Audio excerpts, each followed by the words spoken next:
The night Eleanor was humiliated by her husband's mistress in front of a ballroom full of guests turned into the night everyone's secrets began to shatter. The woman they dismissed as an uneducated housewife was, in fact, the world-class language expert the chairman of the board was personally waiting for. And with a single sentence, she could halt a multi-billion-dollar contract that concealed a massive corporate betrayal. The music of a string quartet floated beneath the crystal chandeliers in the grand ballroom of the St. Regis Hotel in New York. Golden light reflected off the marble floors, making everything look impossibly opulent. The guests, consisting of Wall Street executives, politicians, and industry elites, conversed with well-practiced smiles. Amidst that atmosphere, Eleanor stood alone near the doors in a simple navy blue evening gown. Her calm, composed face showed no nervousness, even though she knew that from the moment she stepped inside, the crowd was evaluating her based on her clothes, her jewelry, and the last name of her husband. Harrison stood in the center of a group of young executives. Wearing an expensive dark suit, he was laughing at something said by Chloe, a young woman in a deep crimson dress who stood much closer to him than a colleague should. Chloe was the director of corporate communications for Caldwell Energy Innovations. She had a striking figure, sharp features, and eyes so full of confidence that it bordered on sheer arrogance. Every time she moved, the diamond necklace at her throat caught the light, as if announcing she was worth more than any other woman in the room. Eleanor watched the scene for only a moment before looking away. She had no desire to cause a scene at such a critical event. Tonight was the welcoming gala for a French delegation arriving to negotiate a clean energy technology partnership with Caldwell Energy. Wall Street analysts were calling this contract the milestone that would elevate Caldwell to the global stage. If the deal went through, the stock price would skyrocket, and Harrison's position as director of strategic planning would become virtually untouchable. A hostess approached Eleanor with an awkward expression. Looking down slightly, the young woman said that Eleanor's seat was located at the very back. Eleanor looked in the direction the hostess pointed. Her table was shoved almost against the wall, visibly isolated from the stage and the executive tables. As Harrison's wife, she should have been seated beside her husband, at least during the opening ceremonies. Eleanor did not argue. She simply said thank you and walked over to her designated seat. Along the way, Chloe happened to turn and see her. A thin smile appeared on Chloe's lips before she walked straight toward Eleanor. Harrison saw this but did nothing to stop it. Instead, he raised his bourbon glass, took a sip, and watched as if waiting for a good show. Chloe stopped right in front of Eleanor and spoke loudly enough for the surrounding guests to hear. She offered a fake apology, stating that the front seats were completely full. She added that tonight was an international negotiation, so those sitting near the head table needed to understand both foreign languages and global etiquette. Some guests stopped their conversations and turned to stare. Eleanor knew instantly that this insult had been planned. She looked at Chloe calmly and asked if Chloe was the one who arranged the seating. Chloe let out a soft laugh before answering that she was in charge of hosting the entire French delegation. She boasted that she had studied in Paris, unlike some people who spent their whole lives sitting at home and wouldn't know how to conduct themselves in front of foreigners. That remark made a group of onlookers chuckle politely. Harrison remained completely still. He did not defend his wife in the slightest. Eleanor saw a gleam of satisfaction in his eyes.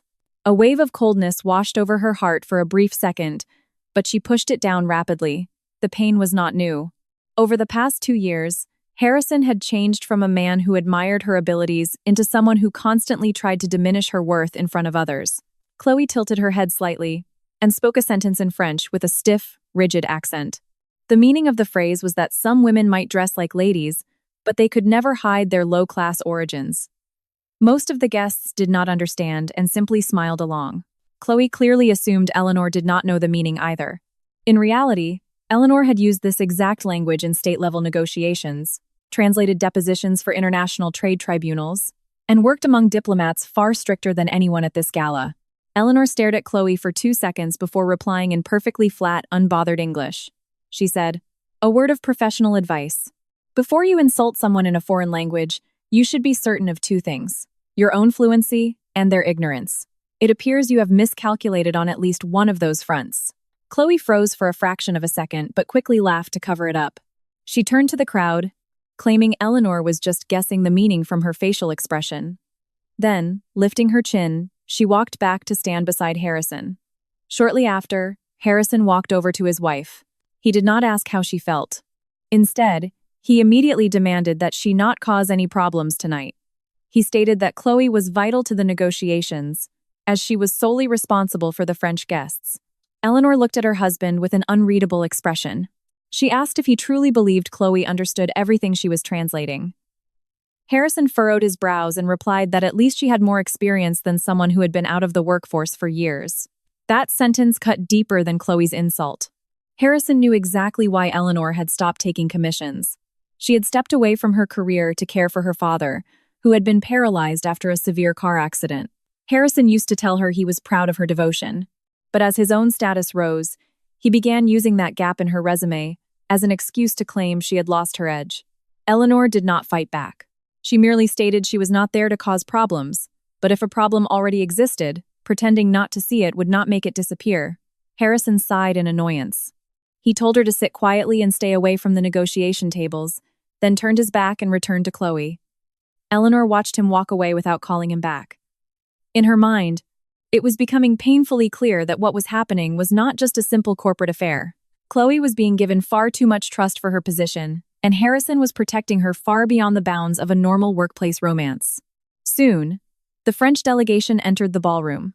A gray-haired man in his 60s led the way, accompanied by a middle-aged woman holding a thick leather folder. The Caldwell Energy executives immediately stood up to welcome them. Chloe stepped forward with a bright smile. She offered a greeting in French but chose entirely inappropriate phrasing, causing the two guests to exchange a strange, surprised look. However, they maintained their manners and replied politely. Sitting at the back, Eleanor observed everything.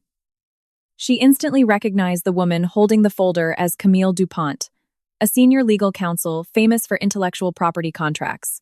The gray-haired man was Henri Boucher, CEO of the French tech firm. Both were incredibly cautious individuals. If they had flown all the way to New York themselves, it meant this contract contained crucial stipulations that could not be left to junior representatives. The Master of Ceremonies offered a welcome speech before inviting Harrison to the stage. Harrison spoke about the future of the partnership, mutual growth, and the trust between the two parties. Every sentence sounded beautiful, but Eleanor knew her husband well enough to see that he was nervous. His thumb kept rubbing the edge of his cue cards, a nervous tic that only appeared when he was hiding something. Chloe stood at the side of the stage, acting as the French interpreter. However, several sentences were cut short, and some were altered until their meanings completely diverged from the original English. When Harrison stated that both parties would co-develop the technology while retaining intellectual property rights proportional to their investments, Chloe translated that Caldwell Energy was willing to grant the French company all rights to use the technology for global expansion. Changing just a few words altered the meaning by hundreds of millions of dollars. Eleanor glanced at Camille and saw the French woman open her folder, check the document, and nod slightly, as if Chloe's translation matched the text she was holding. Eleanor's heart rate slowed down instead of speeding up, a reaction that always occurred when she encountered extreme danger. Her thoughts began to align systematically. If Chloe's translation matched the French team's document, but did not match the words Harrison was speaking, it meant the document being used for the negotiation was not the one the Caldwell Board of Directors had approved. Someone had intentionally created two different sets of documents. Staff members began handing out summary copies of the agreement to the VIP guests. Eleanor did not receive one because she was at the back table. However, an elderly gentleman sitting next to her left his copy on the table before getting up to mingle. She glanced at the text for just a moment and spotted the abnormality. The English text stated that development rights belonged to both parties. The French text directly below it stated that the French company had the sole and exclusive right to use, modify, and license the technology to others for 20 years. Eleanor read it again carefully. This clause was not a standard translation error. The sentence structure was written with deliberate legal precision. It used specific terminology and phrases that only appear in formal rights transfer agreements. Whoever drafted this had an advanced understanding of international corporate law or had been coached by an expert. If Caldwell Energy signed this document, they would lose the rights to technology they had spent a decade developing. While she was reading, Chloe walked down from the stage and stopped beside her table. She snatched the paper right out of Eleanor's hand, declaring that the document was strictly confidential for executives and that Eleanor had no right to read it. Eleanor looked up calmly and asked why a strictly confidential document was being handed out in a crowded ballroom. Chloe froze for a second before sneering that someone like Eleanor didn't need to understand the details anyway, because even if she read it, she wouldn't be able to translate it. Soft laughter erupted from a nearby table. Chloe smiled like a victor and added that translating a contract wasn't like memorizing a few basic greetings. It required a deep understanding of law, culture, and business systems, things she had spent years studying in Paris. Eleanor simply asked which institution Chloe had attended. Chloe proudly named Sciences Po. Eleanor knew instantly that Sciences Po had not offered the specific legal translation degree Chloe was implying during the years she claimed to be there. Eleanor did not expose her right away. She merely asked if Chloe was absolutely certain the French version carried the exact same meaning as the English version. Chloe's expression stiffened slightly before she firmly stated that she had personally proofread every single line, and if Eleanor couldn't understand it, she shouldn't pretend to. Eleanor looked deep into the other woman's eyes and saw the raw fear hiding beneath the arrogance.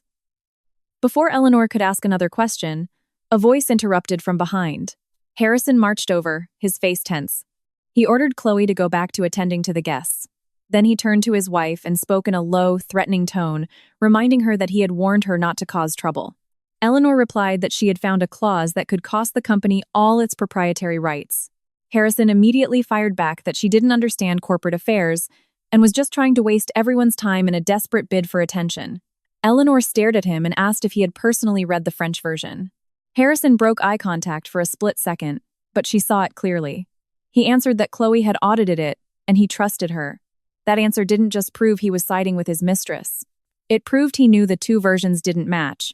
Eleanor spoke slowly, warning him that if he trusted Chloe more than the truth, he would end up paying a much higher price than he anticipated. Harrison clenched his jaw and grabbed her wrist. He tried to drag her out of her chair, ordering her to go home immediately. Eleanor didn't thrash around. Instead, she used her free hand to apply precise pressure to the nerve between his knuckles, until Harrison had to release her out of sharp pain. She stood up gracefully and smoothed the fabric of her sleeve. The surrounding guests watched the scene in shock. Not far away, Chloe stood watching with a deeply satisfied smirk. Harrison turned red with humiliation. He hissed through his teeth, demanding she leave before she ruined his reputation. Eleanor calmly replied that a reputation protected by hiding the truth was not worth much to begin with. He was about to argue back, but the rhythmic tapping of a walking cane echoed across the floor. Everyone in the vicinity turned simultaneously. Jonathan Caldwell, the chairman of the board, walked in with his executive secretary trailing behind. Jonathan was nearly 80, but his eyes were sharp, and his presence commanded absolute authority. The entire room fell silent without a single order being given. He looked at Harrison standing aggressively near his wife and frowned in displeasure, demanding to know what was going on. Harrison rushed to explain that Eleanor was feeling unwell and was just about to leave. Jonathan didn't buy it. He turned to his granddaughter-in-law and asked her directly if that was true. Before Eleanor could answer, the executive secretary leaned in and whispered to the chairman that the French delegation was waiting to finalize the last conditions, but the independent language expert the chairman had personally hired still had not appeared. Jonathan furrowed his brow and asked if they had made contact. The secretary replied that the expert had sent a message confirming arrival at the hotel, but no one could locate her. Chloe quickly stepped forward, offering to take over the final translation duties, boasting again about her time in France and her total comprehension of the documents. Jonathan looked at Chloe for a moment. He didn't accept her offer immediately. Instead, he asked if she had truly cross-checked both versions of the contract. Chloe smiled confidently and swore she had vetted every single line without a single discrepancy. Jonathan nodded slowly, then noted aloud how strange that was, considering the elite expert he had hired had sent him a secure message an hour ago, stating the document contained fatal anomalies, advising him to delay the signing until she reviewed it herself. Harrison's face drained of color. Chloe went completely silent before nervously asking who this expert was. Jonathan replied that he only knew the name on the official dossier was Eleanor. She had a flawless track record in international legal arbitration and carried endorsements from multiple federal agencies. He had been trying to retain her services for months, but she valued her privacy and never made public appearances. Tonight was the first time she had agreed to help the company. A heavy silence spread across the floor. Eleanor looked at Chairman Jonathan with mild surprise. She had accepted the commission through a blind agency portal and had never been given the direct name of the client due to strict non-disclosure agreements requiring coded aliases until the day of the signing. All she knew was that a massive American energy firm was facing severe risk from a dual-language contract, and the client was paying top dollar for an emergency overnight audit. Chloe turned her head slowly to look at Eleanor, as if a terrifying realization was dawning on her, though she refused to believe it.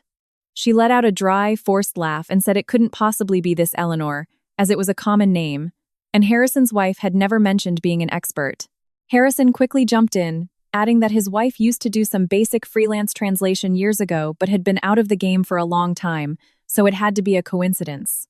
Eleanor looked at her husband with pity rather than anger. He was desperately trying to deny her capabilities in front of everyone because admitting his wife was the genius the chairman was looking for meant admitting he had never truly known the woman sleeping beside him. She calmly pulled her phone from her clutch, opened the secure agency confirmation portal, and handed it to Jonathan's secretary. The secretary reviewed the encrypted data for a moment before looking up in absolute shock. Addressing the chairman, he confirmed the dossier numbers and the expert identification codes were a perfect match. Eleanor was the person they were waiting for. Jonathan stood perfectly still for 2 seconds. Then he turned his gaze to his granddaughter-in-law. He did not offer congratulations. He simply asked why she had been seated at the back of the room and why no one had informed him of her arrival. No one answered. The event staff stared at the floor. Chloe bit her lip hard. Harrison stood frozen like a statue. Jonathan scanned the room before turning back to Eleanor, instructing her to audit the documents right there in front of everyone. Eleanor nodded, but before walking to the VIP table, she turned to Chloe and asked her to confirm one last time that she had checked every single line. Chloe forced a painful smile and choked out a yes. Eleanor then suggested Chloe stand nearby and listen, so she could explain to everyone why the English version promised joint rights, while the French version handed over a total 20-year monopoly.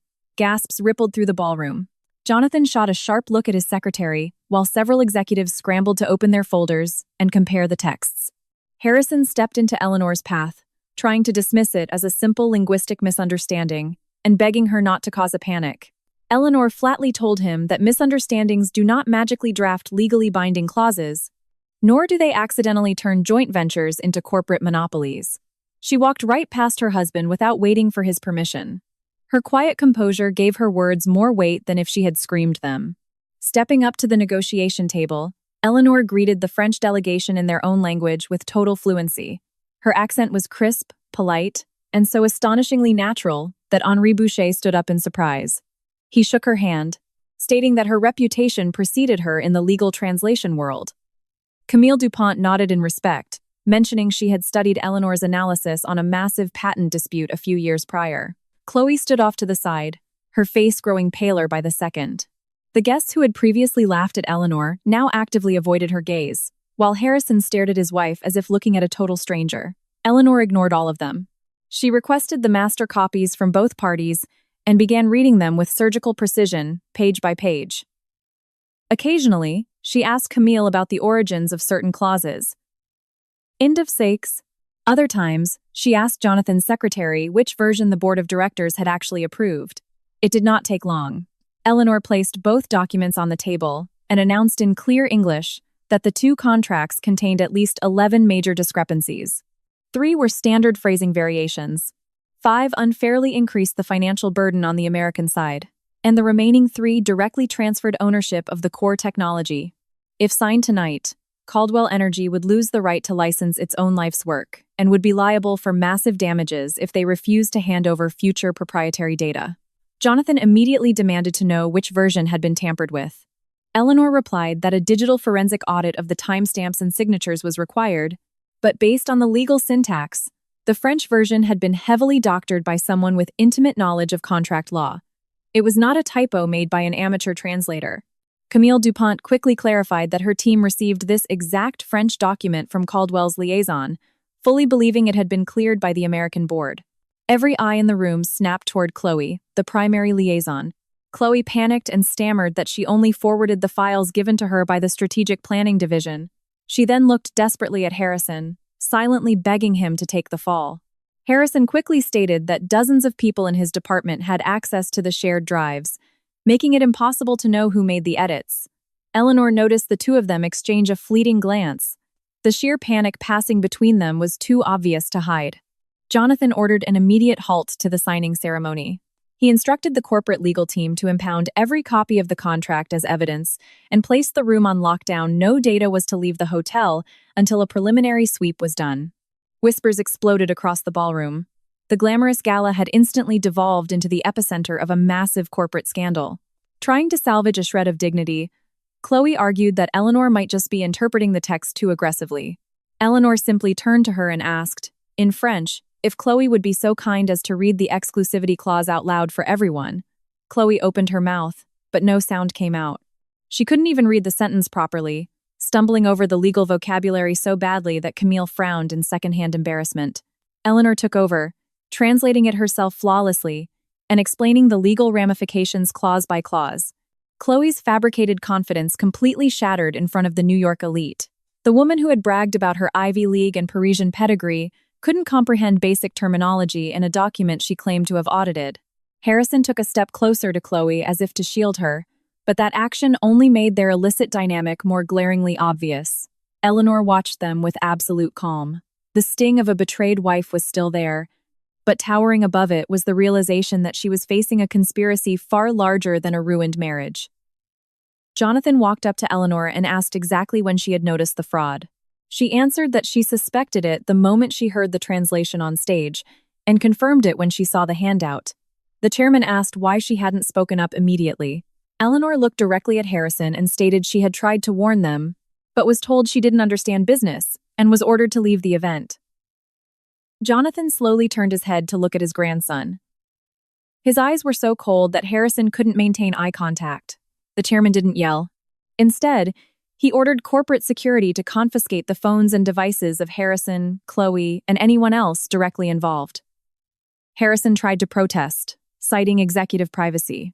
Jonathan cut him off, stating that if the company was minutes away from losing billions to forged documents, an executive's privacy meant absolutely nothing compared to the truth. Chloe balled her hands into fists, her manicured nails digging into her palms. She glared at Eleanor with naked, unfiltered hatred. But Eleanor didn't flinch. The difference between the two women wasn't just about language skills. Chloe used a tiny bit of knowledge to create illusions and step on others. Eleanor used her vast knowledge to protect people's livelihoods, even the livelihoods of the very people who had just stood by and let her be humiliated. Before the French delegation was escorted to a private, secure room, Camille walked over to Eleanor and thanked her for stopping the signature. She noted her firm would have suffered immense reputational damage if it came out later that they had signed a fraudulent agreement. Eleanor replied that a translator's job isn't to make words sound pretty, it is to preserve the absolute truth of the meaning.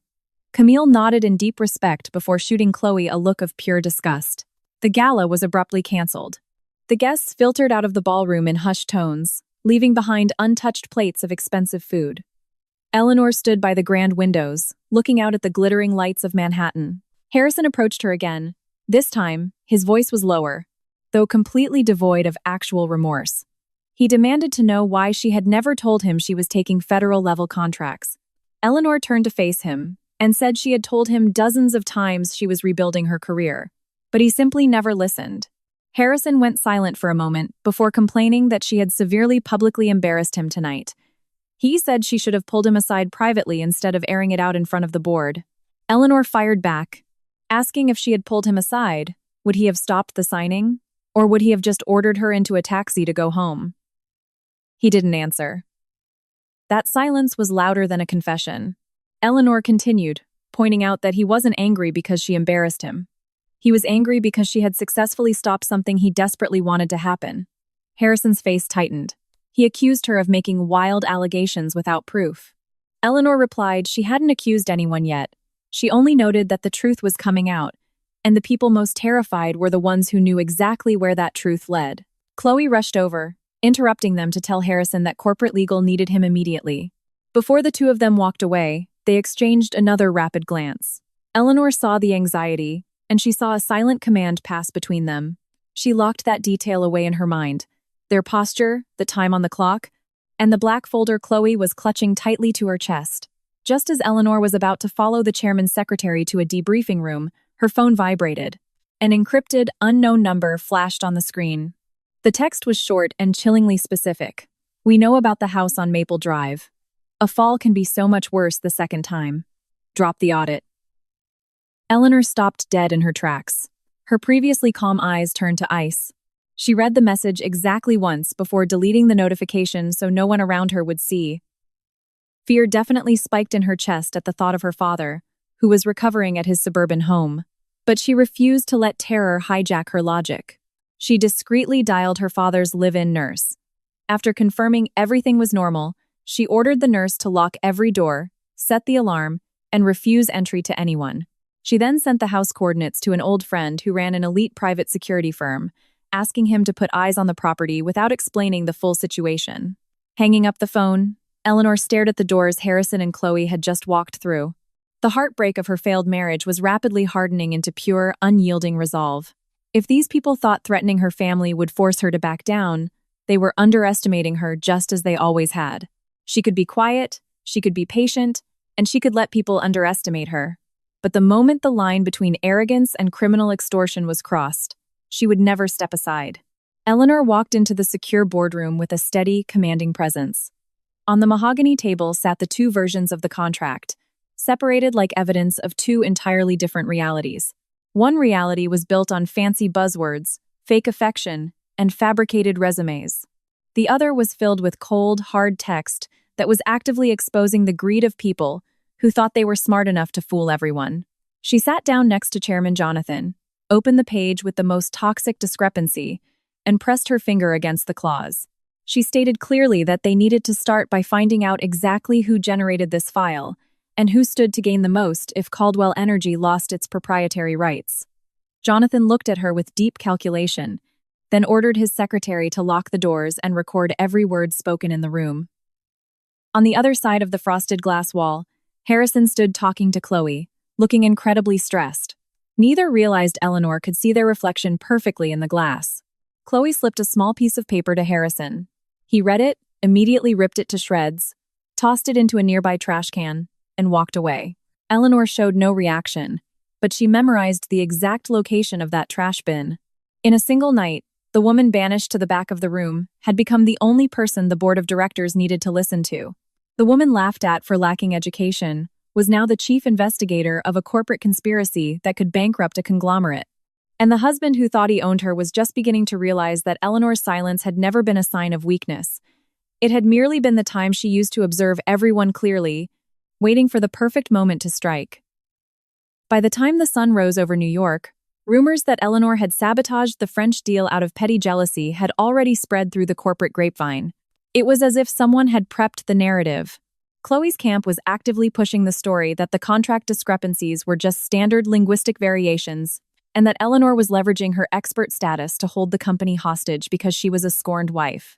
But behind those orchestrated lies lay digital footprints, hidden offshore accounts, and Harrison's name buried much closer to the center of the fraud than Eleanor had ever anticipated.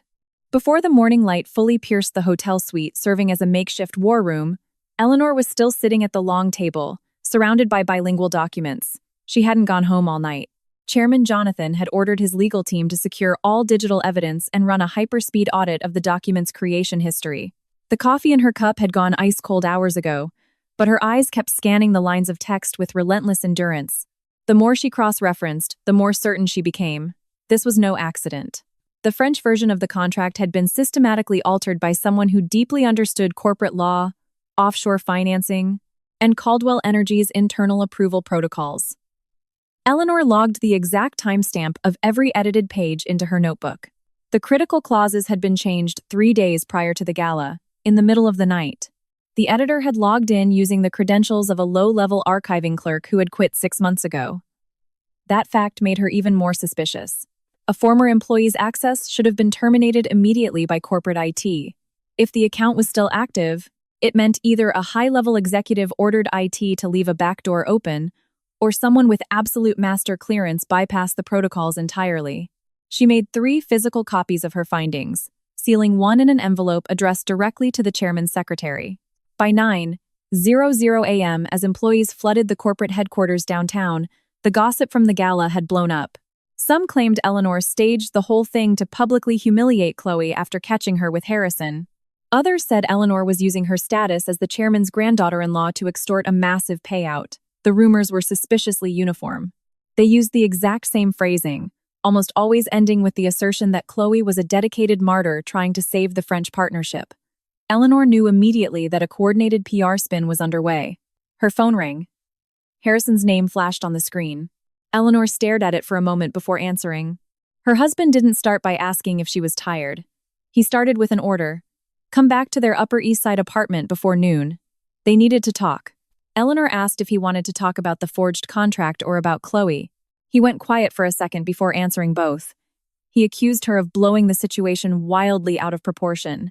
He told her that if she wanted to save their marriage, she needed to drop the investigation immediately and issue a formal apology to Chloe in front of the executive board. Eleanor slowly closed her eyes. The profound disappointment that had built up over years no longer made her want to cry. It calcified into a chilling clarity, allowing her to see her husband for exactly what he was. She asked him what exactly she should apologize for. For Chloe's mistranslations? For the public insult?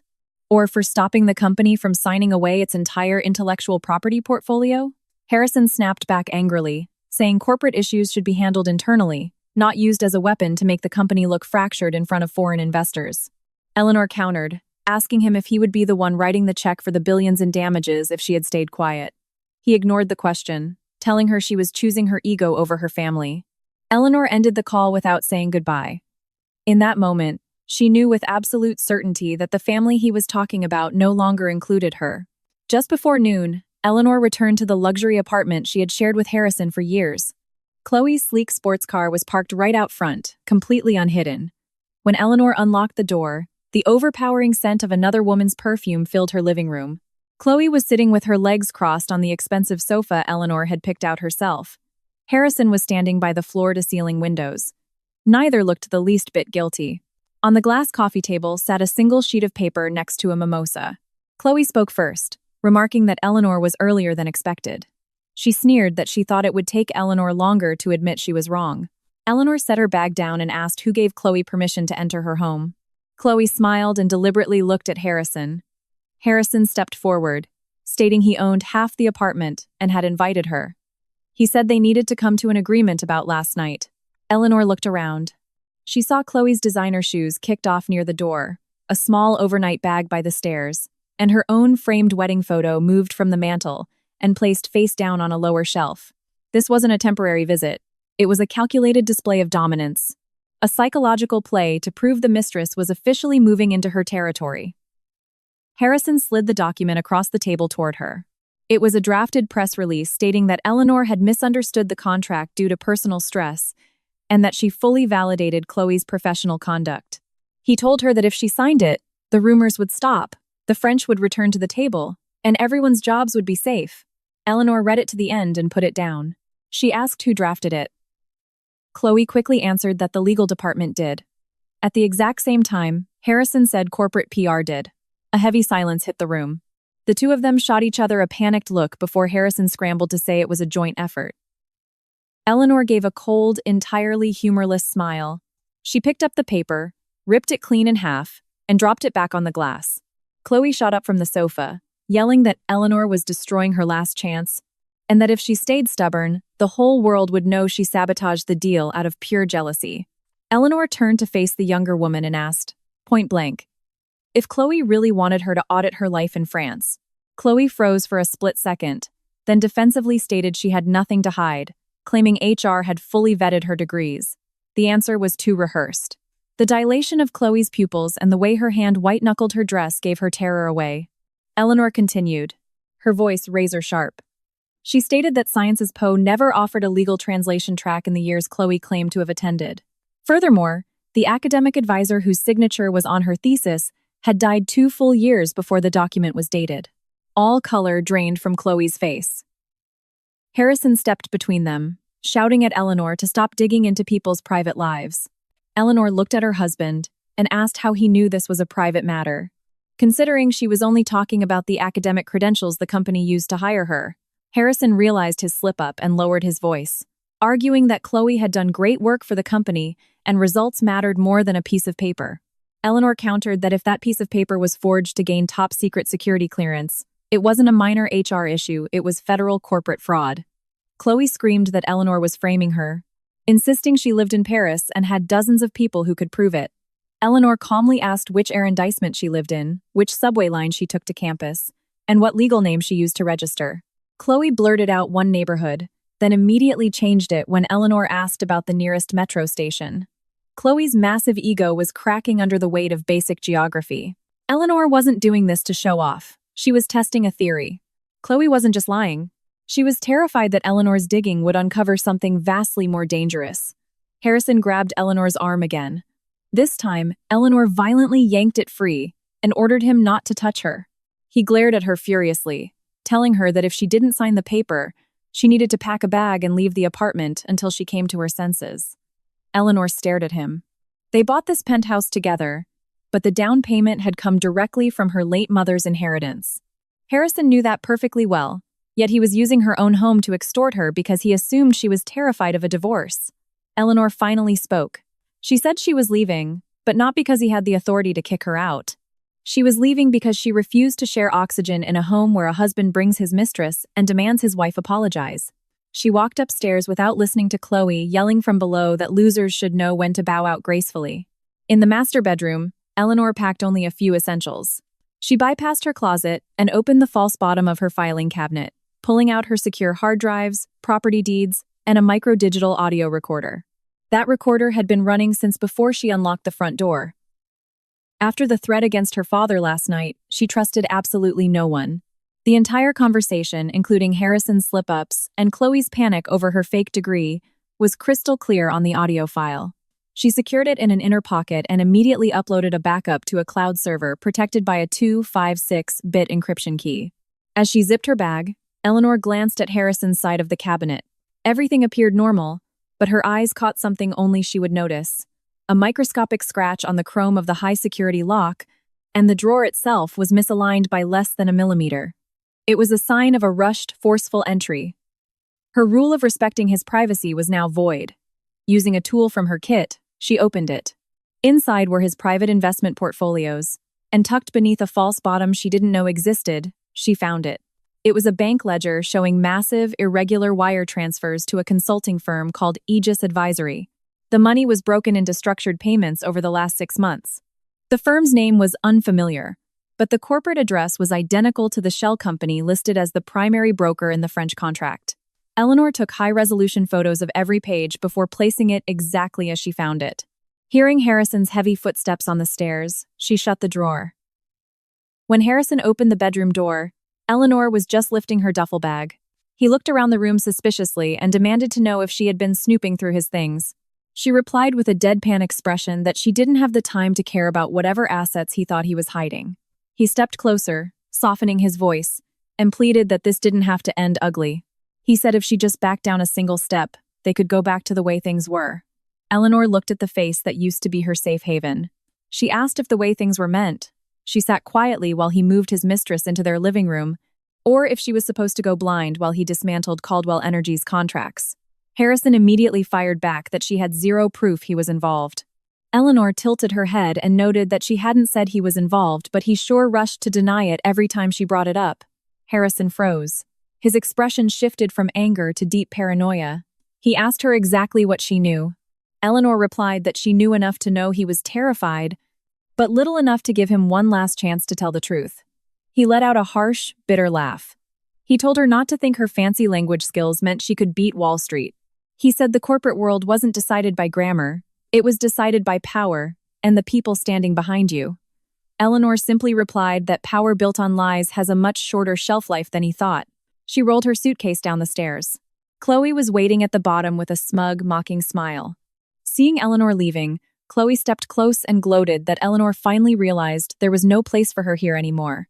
Eleanor stopped right in front of her and replied that the apartment might be temporarily occupied, but the truth never belongs to liars. Chloe leaned in and whispered that Eleanor shouldn't be so cocky because she didn't even know who she was really messing with.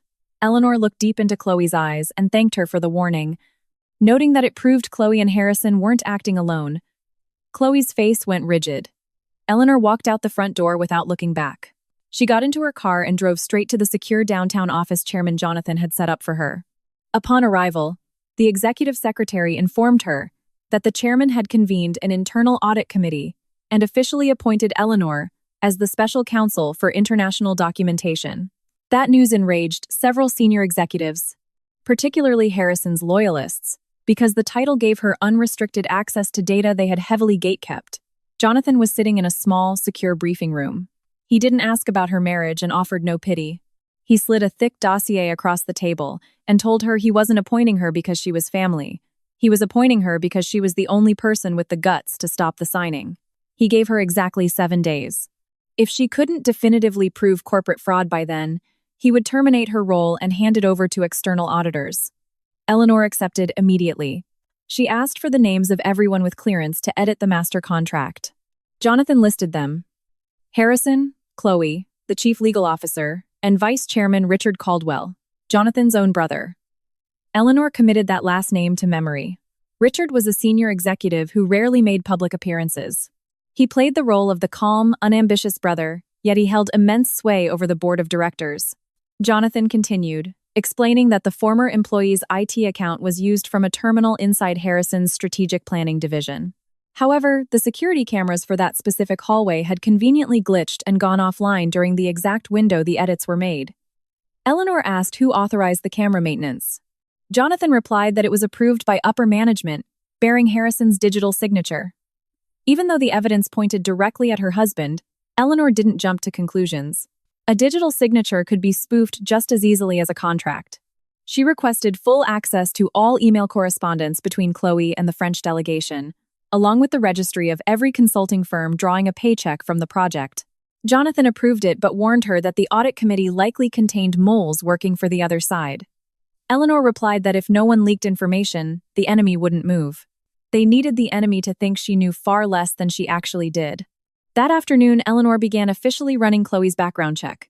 The HR file claimed Chloe graduated with a master's in global communications from Sciences Po in Paris. But when Eleanor ran the notary seals against authentic French university documents from the same year, the formatting was wrong. The student ID had the wrong number of digits, and the thesis advisor listed was a man who had passed away years prior. Furthermore, Chloe's internship recommendation letter was issued by a firm that had filed for bankruptcy 3 years before the letter was dated. What was even more glaring was the notary who authenticated all these fake documents. It was a French national named Luc Laurent. Luc was currently listed as a senior consultant for Aegis Advisory, the exact shell company sitting in the middle of the contract, and the same company Harrison was wiring money to. Eleanor pulled Luc's travel logs. He had entered the U.S. frequently and had logged meetings with Harrison at least 4 times in the past year, yet none of those meetings were on the official corporate calendar. The thread connecting the fake degree, the Mistress, the shell company, and her husband was pulling tight into a single, undeniable knot. Meanwhile, Chloe called an emergency meeting with the PR division and ordered the release of an internal memo. The memo claimed the contract delays were due to an external consultant's aggressive misinterpretation and that the executive team was smoothing it out. The memo avoided naming Eleanor directly, but stated that a certain individual was leveraging personal relationships to manufacture chaos within the company. Everyone in the building knew exactly who it meant. Shortly after, a photo of Harrison grabbing Eleanor's wrist at the gala was leaked to corporate gossip boards, accompanied by a twisted caption claiming Eleanor was having a hysterical, jealous meltdown and tried to assault him. Eleanor looked at the photo and chose not to engage. She knew that if she retaliated too quickly, it would devolve into a petty tabloid feud, exactly as Chloe wanted. She documented the leak, logged the timestamp, and sent an encrypted order to IT to trace the IP address that uploaded the photo. A young IT technician named Caleb came into her office looking terrified.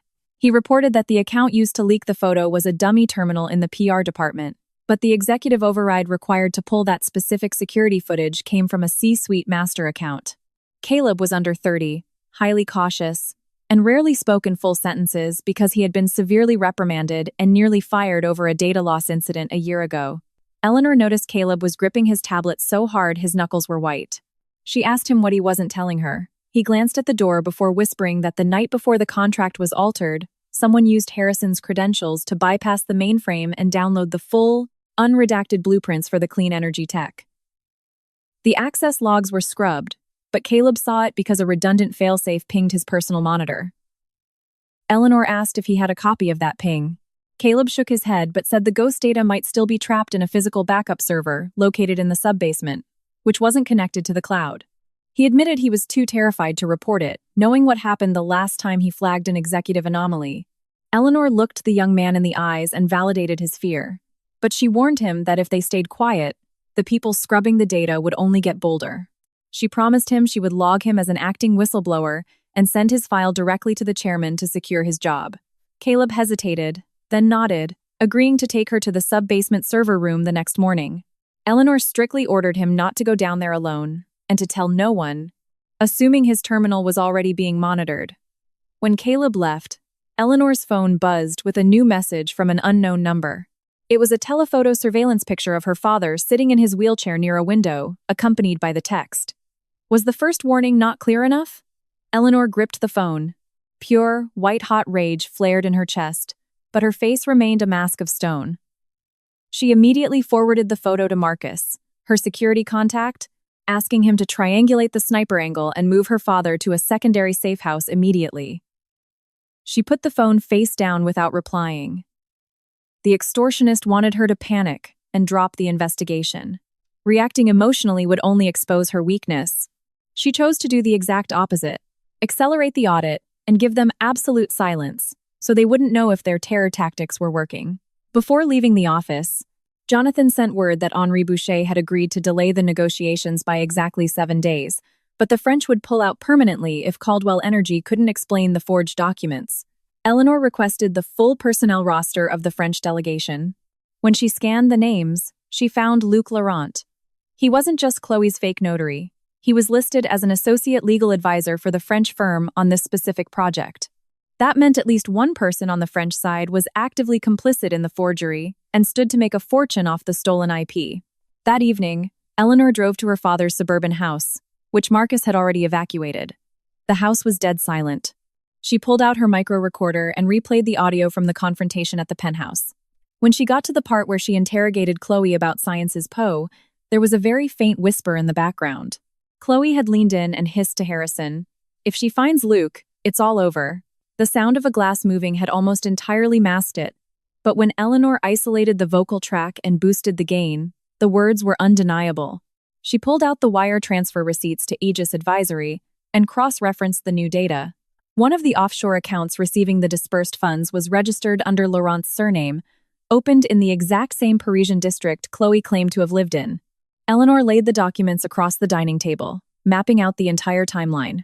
The fake degree, Chloe's hiring, the access to classified files, Aegis Advisory, the forged clauses, and the millions of dollars flowing through accounts Harrison had authorization over.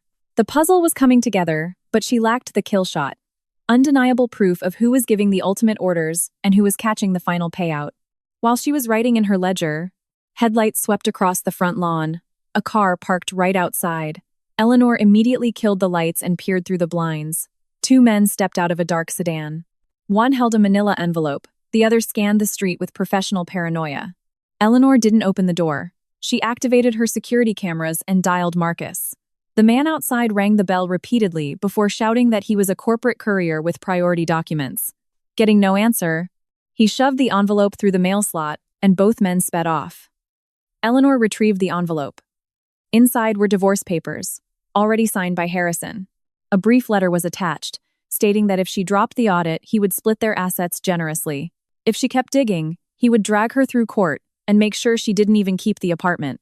Clipped to the back was a photo of Eleanor and Caleb talking in her office, with a typed note accusing her of having an affair with a junior staffer to destroy her husband. Eleanor stared at the papers without shedding a single tear. She used to believe that years of memories would make Harrison hesitate before burning their life to the ground. Tonight proved he had fully chosen money, power, and Chloe. There was no marriage left to save. There was only the truth to protect, and innocent people to shield from the bottomless greed of Wall Street executives. She picked up a pen, bypassed the signature line on the divorce papers, and wrote on a blank sheet, "I will reply when the audit is over, and everyone gets exactly what they deserve." She opened her laptop and encrypted the audio files, the bank ledgers, the photos, and Chloe's fake dossier, setting them up on a dead man's switch to forward directly to Chairman Jonathan and the SEC if she didn't log in within 24 hours. This wasn't paranoia. It was an insurance policy. If they took her out, She was taking them all down with her. Just before midnight, an SOS text from Caleb popped up. Someone is trying to breach the sub-basement. They are remote wiping the servers. Eleanor dialed him immediately, but the call was blocked. Less than a minute later, his phone went totally dead. She grabbed her keys and the evidence bag. The exhaustion of the last 48 hours vanished, replaced by a razor-sharp adrenaline spike. The enemy was moving way faster than she anticipated.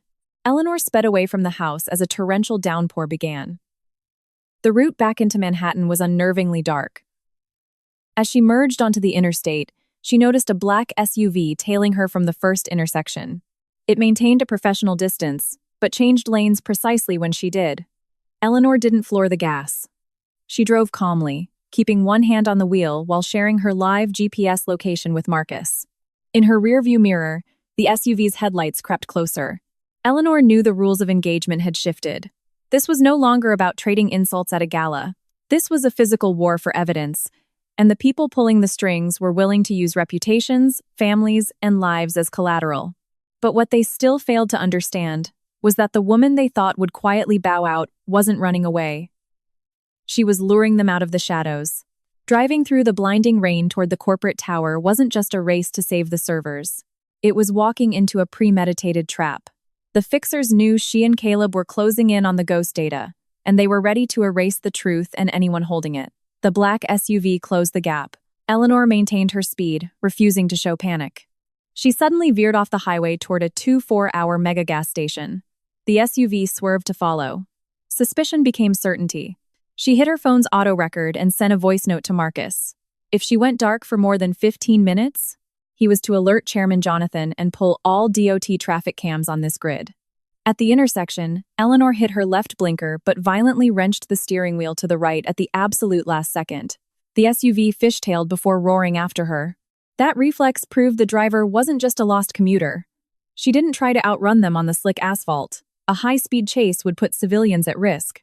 Instead, she navigated into a zone heavily saturated with ATM and intersection cameras before pulling into a brightly lit gas station with several attendants inside. The SUV slowed down, lingered for a menacing moment, and then slipped away into the rain. Eleanor didn't buy the retreat. She walked into the convenience store, bought a water bottle, and stood near the window with her phone. Across the street, 2 motorcycles were parked in the shadows. A man in a dark rain slicker kept staring at the store, while the other held up a phone, clearly snapping photos of her. Eleanor made a tactical call. She wouldn't take her own car. She phoned Marcus and had him route a ghost vehicle to the back alley, leaving her keys with the night manager as physical evidence she was there. 12 minutes later, a gray van idled behind the dumpsters. Marcus, a rugged ex-military contractor, threw the sliding door open. Eleanor jumped in without a word. Marcus asked if they were heading to a precinct. She shook her head. They were going to Caldwell Tower. Caleb was in immediate danger. Marcus warned her that the tower was exactly where the kill team expected her to go. Eleanor replied, that was exactly why they had to go, just not through the front door. The Caldwell Energy skyscraper loomed like a monolith in the storm. Most of the floors were dark, save for the lobby and a few scattered executive suites. The perimeter security should have been ironclad, but tonight, the loading dock gates were completely unmanned. Eleanor remembered a subterranean utility corridor used for moving secure archives. Marcus used a master keycard provided by the chairman to bypass the magnetic locks. They moved through the damp, narrow concrete tunnels filled with the hum of HVAC units. Eleanor dialed Caleb again. Still no answer. But this time, she heard a faint, muffled ringing echoing from deep within the corridor.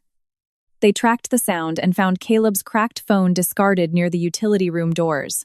His employee badge lanyard lay snapped on the floor next to muddy, overlapping boot prints dragging toward the emergency stairwell. Marcus knelt, inspected the scuffs, and noted that at least 3 heavy men had just passed through.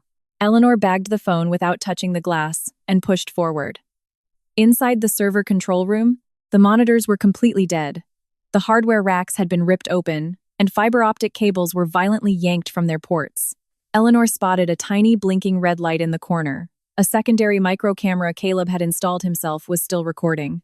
She had Marcus rip the data directly from the camera.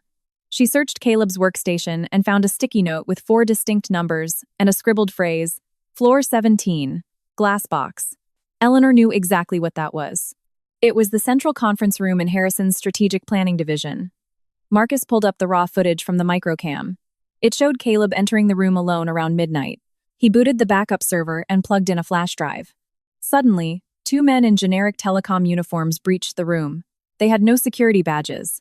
Caleb tried to bolt, but one slammed him against the racks, while the other killed the main feeds. The footage ended as they dragged him out. Eleanor looked at her watch. This happened 20 minutes before they arrived.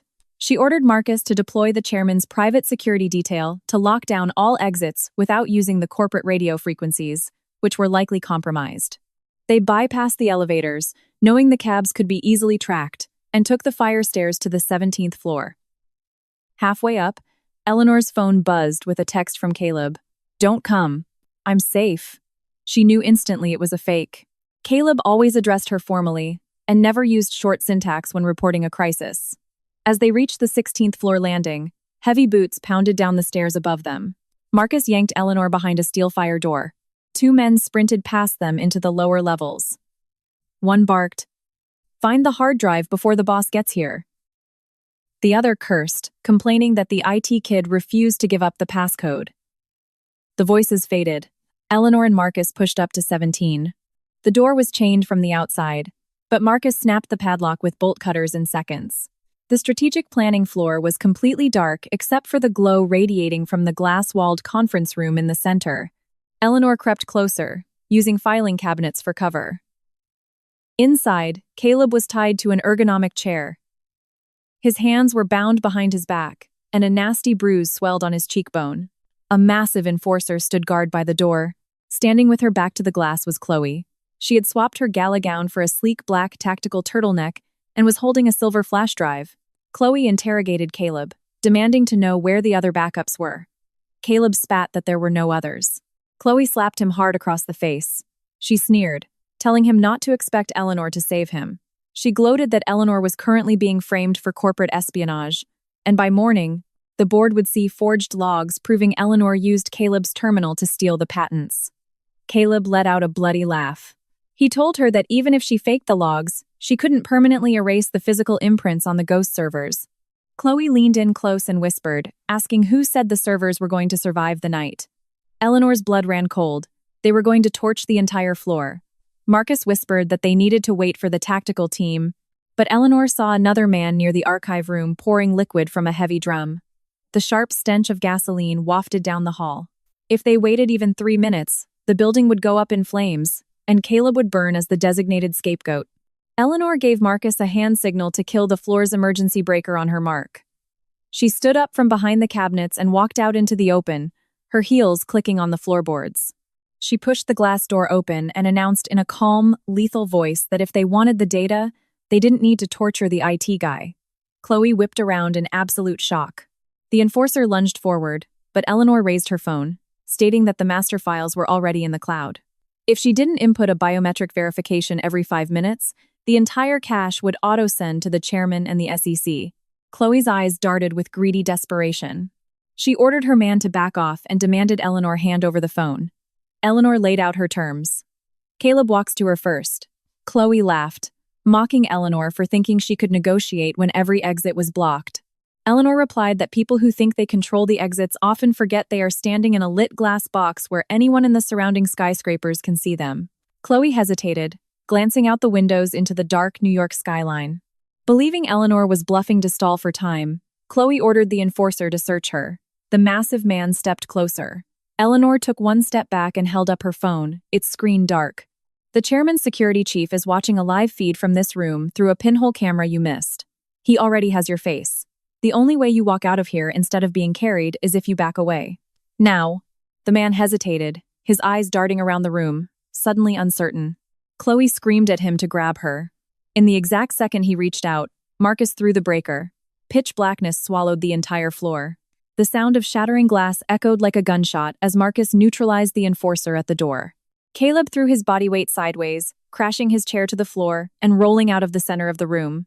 Eleanor dropped to her knees, sweeping the floor until her hands found him. She used a sharp metal letter opener from a nearby desk to saw through his zip ties. Chloe shrieked in the dark, ordering her men to hit the auxiliary lights, but the system was dead. The man with the gasoline drum panicked and flicked a Zippo lighter. The sudden burst of flame illuminated the room just enough for Marcus to drop-kick the heavy drum out of his hands. It crashed into the drywall, spilling gas everywhere, but didn't ignite. Eleanor hauled Caleb out of the glass box. He could barely walk, but he gasped out that the flash drive Chloe was holding was a decoy. He had taped the real drive inside the HVAC vent under his desk. Eleanor ordered Marcus to get Caleb to the stairwell while she went back for the drive. Caleb grabbed her arm, pleading with her not to. They were ready to burn the place to the ground. Eleanor looked at him and said if she left the drive, they would destroy the evidence and frame him for the arson. She wasn't going to let that happen. Marcus dragged Caleb toward the fire exit while Eleanor plunged back into the cubicle maze. Red emergency strobes began to flicker to life. Chloe had vanished from the conference room, leaving two men frantically tearing apart workstations. Eleanor Army crawled behind a row of low cabinets until she reached Caleb's desk. She popped the magnetic vent cover and felt inside. Her fingers wrapped around a small, waterproof pouch containing the real drive. As she pulled it out, the click of a high heel sounded directly behind her. Chloe was standing there, clutching a heavy metal pipe, trembling with rage. She hissed that Eleanor should have just stayed home and been the good, ignored little wife. Everything would have been so much easier. Eleanor stood up slowly and faced her. She told Chloe that this hatred wasn't about Harrison. Chloe hated her because every time Eleanor was in the room, the fake, sophisticated genius Chloe pretended to be was instantly exposed. Chloe gripped the pipe tighter, snarling that being a genius meant nothing if you didn't have the power to protect yourself. Eleanor tilted her head and asked exactly who was protecting Chloe Luke Laurent, or the man holding Harrison's leash? Hearing the names out loud made Chloe freeze again. Eleanor used that microsecond to sidestep. Chloe swung the steel pipe wildly, missing Eleanor's head and smashing into the desk monitor with an explosive crack. Chloe shrieked and swung a second time. Eleanor intercepted her wrist, using Chloe's own momentum to twist her arm and slam her shoulder first into the reinforced glass wall. The pipe clattered to the floor. Chloe screamed in frustration and slapped Eleanor across the face with all her might. Eleanor didn't react with blind rage. She shoved Chloe back hard with her shoulder and kicked the metal pipe out of reach. Chloe stumbled back, panting heavily. She spat that even if Eleanor got the data, Harrison would still choose her. He loved her, not his wife. Eleanor wiped a streak of blood from the corner of her mouth. She looked at Chloe and replied with absolute ice. She didn't come here to fight over a cheating husband. She came here for the evidence of a federal crime. That answer contorted Chloe's face. The ultimate prize Chloe thought she had won Harrison was completely worthless in Eleanor's eyes. Suddenly, the fire alarm screeched. One of the fixers had ignited the gasoline pool near the archives. Flames raced across the carpet with terrifying speed. Thick, toxic black smoke hit the ceiling and began banking down. Chloe turned tail instantly and sprinted toward the private executive elevators. Eleanor shouted after her that elevators trap you in a fire, but the woman didn't listen. The elevator doors opened halfway, then jammed violently as the power grid melted. Chloe screamed and ran toward the opposite stairwell. Eleanor shoved the flash drive into her inner jacket pocket and ran from the encroaching fire. The flames were spreading faster than normal due to accelerants. The main hallway was a wall of black smoke. Eleanor grabbed a water bottle from a desk, soaked a piece of fabric, tied it over her nose and mouth, and stayed low to the ground. She heard a frantic pounding coming from a side office. Looking back through the smoke, she saw a late-shift cleaning woman trapped behind a heavy filing cabinet that had toppled over and jammed the door shut. Every second was critical, but Eleanor couldn't leave a civilian to burn. She threw her weight against the cabinet, but it barely budged. Grabbing a heavy CO2 fire extinguisher, she smashed off the leg of an adjacent desk, shoved it under the cabinet as a fulcrum, and levered it just enough to pop the door. She guided the coughing woman out and practically pushed her towards the emergency stairs, shouting, "Stay low and keep moving." Just as they reached the heavy fire doors, a small explosion ripped through the electrical closet. The overhead fluorescent tubes shattered, raining hot glass down on them. Eleanor shoved the woman hard against the concrete wall, shielding her body with her own, and taking a deep, bleeding gash down her arm from the shrapnel. Marcus and his tactical team burst through the stairwell doors at that exact moment. They grabbed the cleaning woman. Eleanor shouted over the alarms that Chloe and the arsonists had fled down the west wing. Marcus dispatched half his team to pursue them, and the other half to fight back the flames, then physically hauled Eleanor down the stairs. Eleanor demanded to know where Caleb was. Marcus assured her Caleb was already in an ambulance. He was battered, but alive. They hit the 13th floor just as the building's sprinkler system finally kicked in, blasting freezing water everywhere, though the fire above still raged. The wail of FDNY sirens echoed up from the Manhattan streets. Eleanor's arm throbbed, and her lungs burned from the smoke, but her hand was clamped tight over her pocket. Marcus looked at her and grimly noted that if the men above knew she had the real drive, they would never stop hunting her. Eleanor nodded, stating that was exactly why they needed to clone the data the second they were clear of the perimeter. In the back of the ambulance, Caleb sat slumped against the wall, pale but lucid. When he saw Eleanor, he tried to sit up, asking if she got the drive. She nodded. He let out a massive sigh of relief. He explained that the drive contained the login histories, the IP theft logs, and internal messaging between the executives and offshore shell accounts. But there was a catch. The decryption key was split in two. He had part 1. Part 2 was buried in a legacy archive file. Eleanor asked who else knew about this failsafe. Caleb said no one. He had reported the strange downloads to the head of IT, David, 3 months ago. The very next day, David was accused of embezzling hardware and forced to resign, vanishing without a trace. Caleb realized then that a C-suite executive was running a cover-up, so he started compiling the evidence secretly. Chairman Jonathan arrived on the chaotic scene shortly after. Despite his age, he walked right through the pouring rain and the swarm of fire engines, his face set in granite. When he saw the smoke billowing from his tower, a terrifying rage filled his eyes. He found Eleanor and demanded a sitrep. She gave him a concise, evidence-based summary, noting that Chloe was in the building with a kill squad, though she couldn't definitively prove Chloe ordered the fire. Jonathan immediately ordered his security chief to secure every second of the CCTV mainframe and pull the logs of every soul who entered the building that night. His secretary ran up, reporting that Chloe had badged out of the sub-basement just before the fire trucks arrived using Harrison's keycard. Harrison himself was completely MIA, his phone turned off since midnight. Eleanor didn't look surprised, but the ice in her chest grew thicker. Suddenly, Jonathan's secure phone rang. It was Harrison. He frantically claimed he was at a client dinner out of state. When pressed about his keycard, he lied, saying he lent it to Chloe so she could double-check some documents. He then wildly accused Caleb of being a rogue hacker, who probably set the fire to destroy the evidence of his own crimes. Eleanor watched the chairman's hand grip his cane so hard his knuckles turned white. Jonathan simply asked his grandson how he knew Caleb was even in the building, considering the chairman hadn't mentioned him. The line went dead silent. Harrison fumbled, claiming a staffer texted him. Jonathan asked for the name. Harrison couldn't provide one, muttered something about bad reception, and hung up.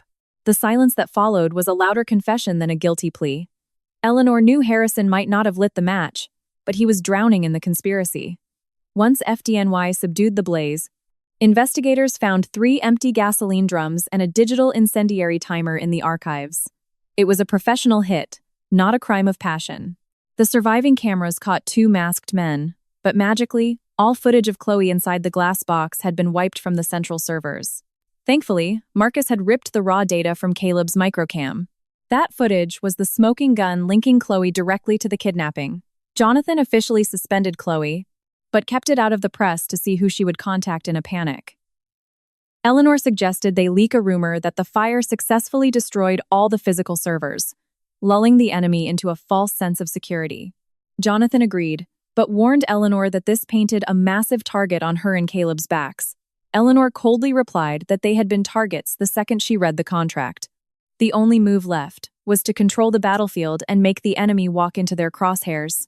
By morning, news of the fire had dominated the financial networks.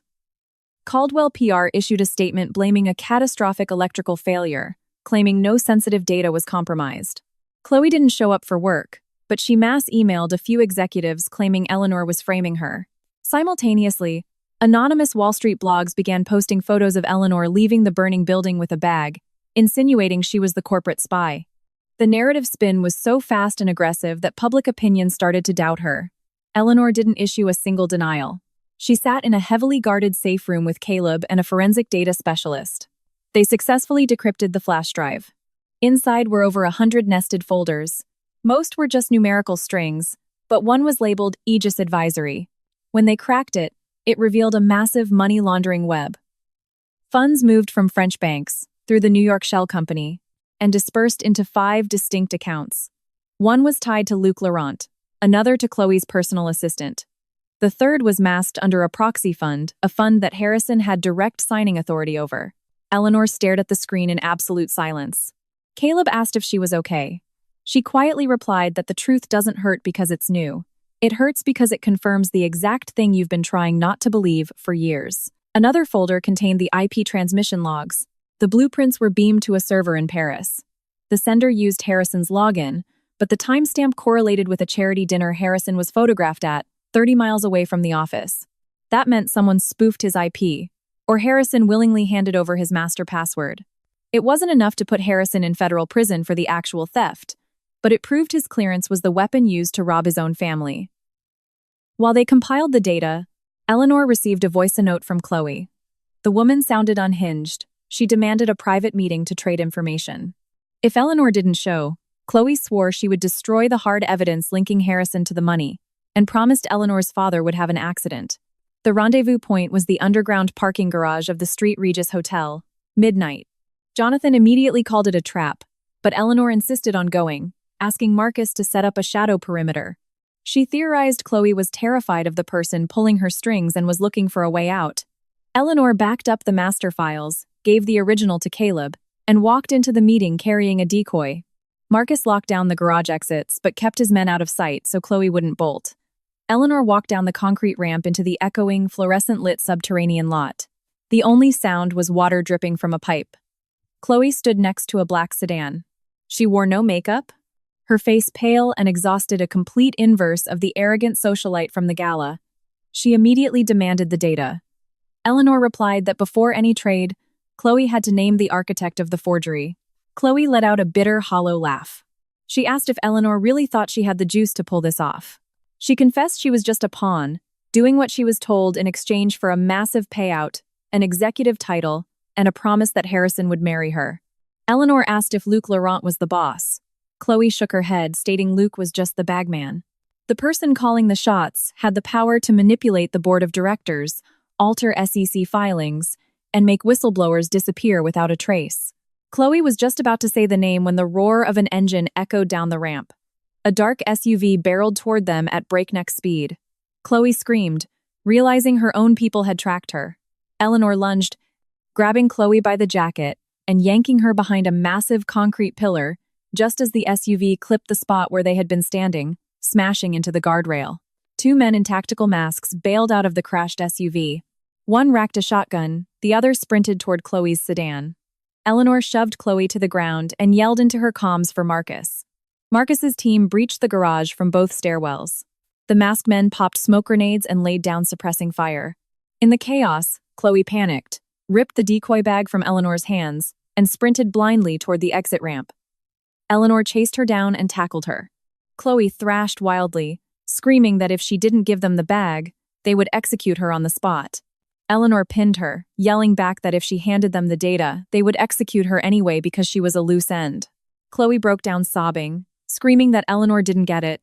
Harrison was clueless. He thought they were just tweaking a contract for a payout. But the man pulling the strings wanted to launch a hostile takeover of the entire Caldwell conglomerate. Before Eleanor could demand the name, a gunshot echoed.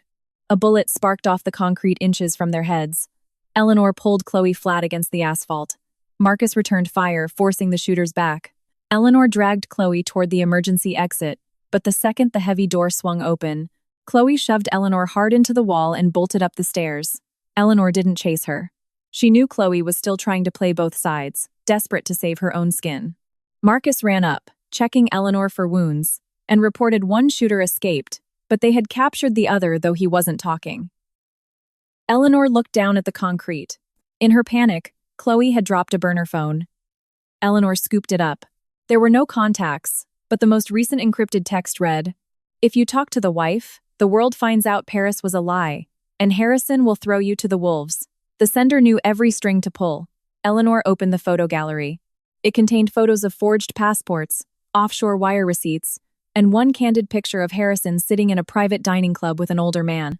The older man's face was turned away, but his hand rested on the table. On his finger was a distinct, custom-forged signet ring. Eleanor stared at the screen. She had seen that exact ring at every shareholder meeting. It belonged to only one executive in the entire company, Vice Chairman Richard Caldwell, Jonathan's brother. She locked the screen slowly. The phantom pulling Harrison and Chloe's strings finally had a face. But a single grainy photo wouldn't hold up in federal court, and confronting Richard directly would cause him to incinerate the remaining evidence. She ordered Marcus to classify the burner phone as top secret. Even the audit committee couldn't know they had it. When Eleanor looked up and saw her reflection in the dirty garage mirror, she barely recognized herself. Her arm was bandaged, her cheek was bruised, and her clothes were soaked from the rain and the sprinkler system. She looked light years away from the elegant woman banished to the back of the gala just 2 nights ago. But her eyes were colder, sharper, and utterly fearless. She was no longer fighting for her pride. She was dismantling a syndicate that used human greed to burn buildings, threaten families, and steal legacies. They thought her translations were dangerous.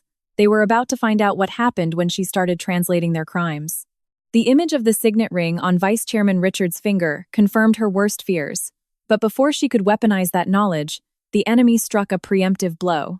Eleanor's digital signature was forged on a confession, a smear packet was mass emailed to the board, and a trap was sprung, forcing her to choose between clearing her name and saving the lives of the people helping her. Eleanor returned to the safe house just before dawn. While Marcus secured Chloe's burner phone in a Faraday cage, Eleanor uploaded the photo of Harrison and Richard to an isolated, air-gapped server. She didn't tell Chairman Jonathan immediately.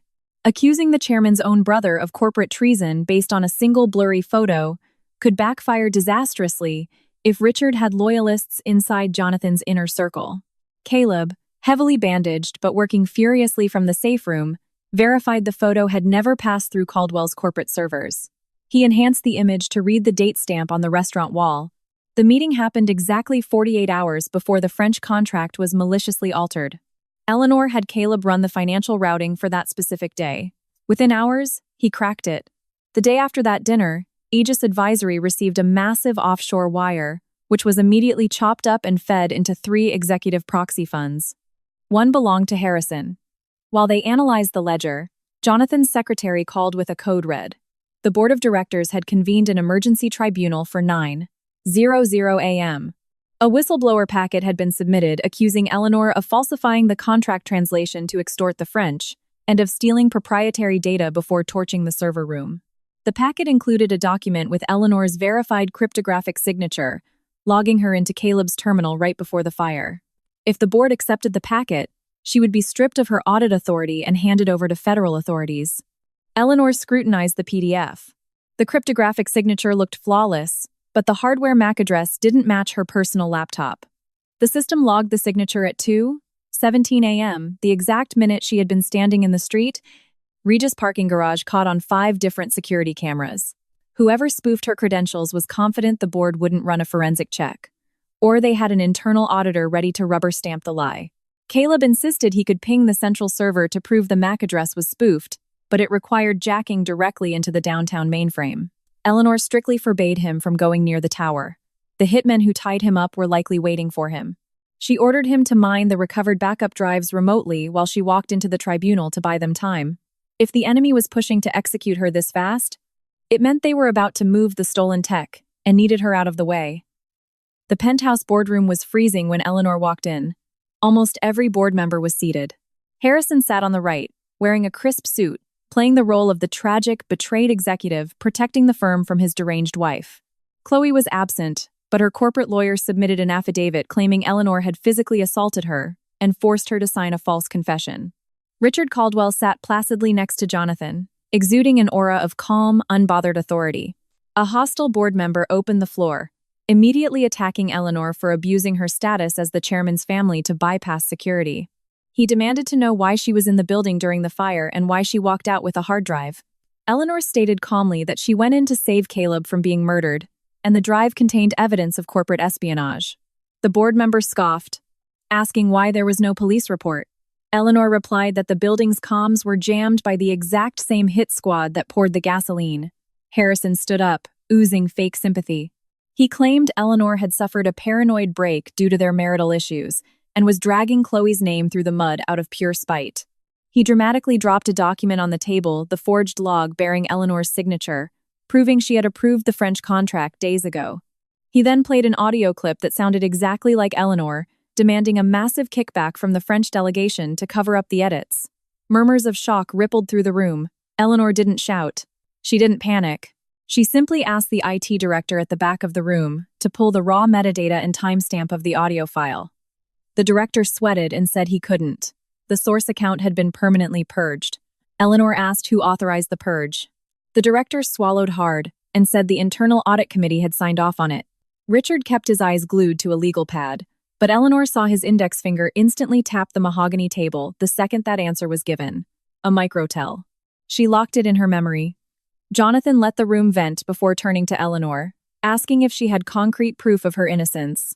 Eleanor replied that she did, but it was currently compiling. She stated that if the board wished to suspend her immediately, they had that right. Her total lack of resistance stunned Harrison.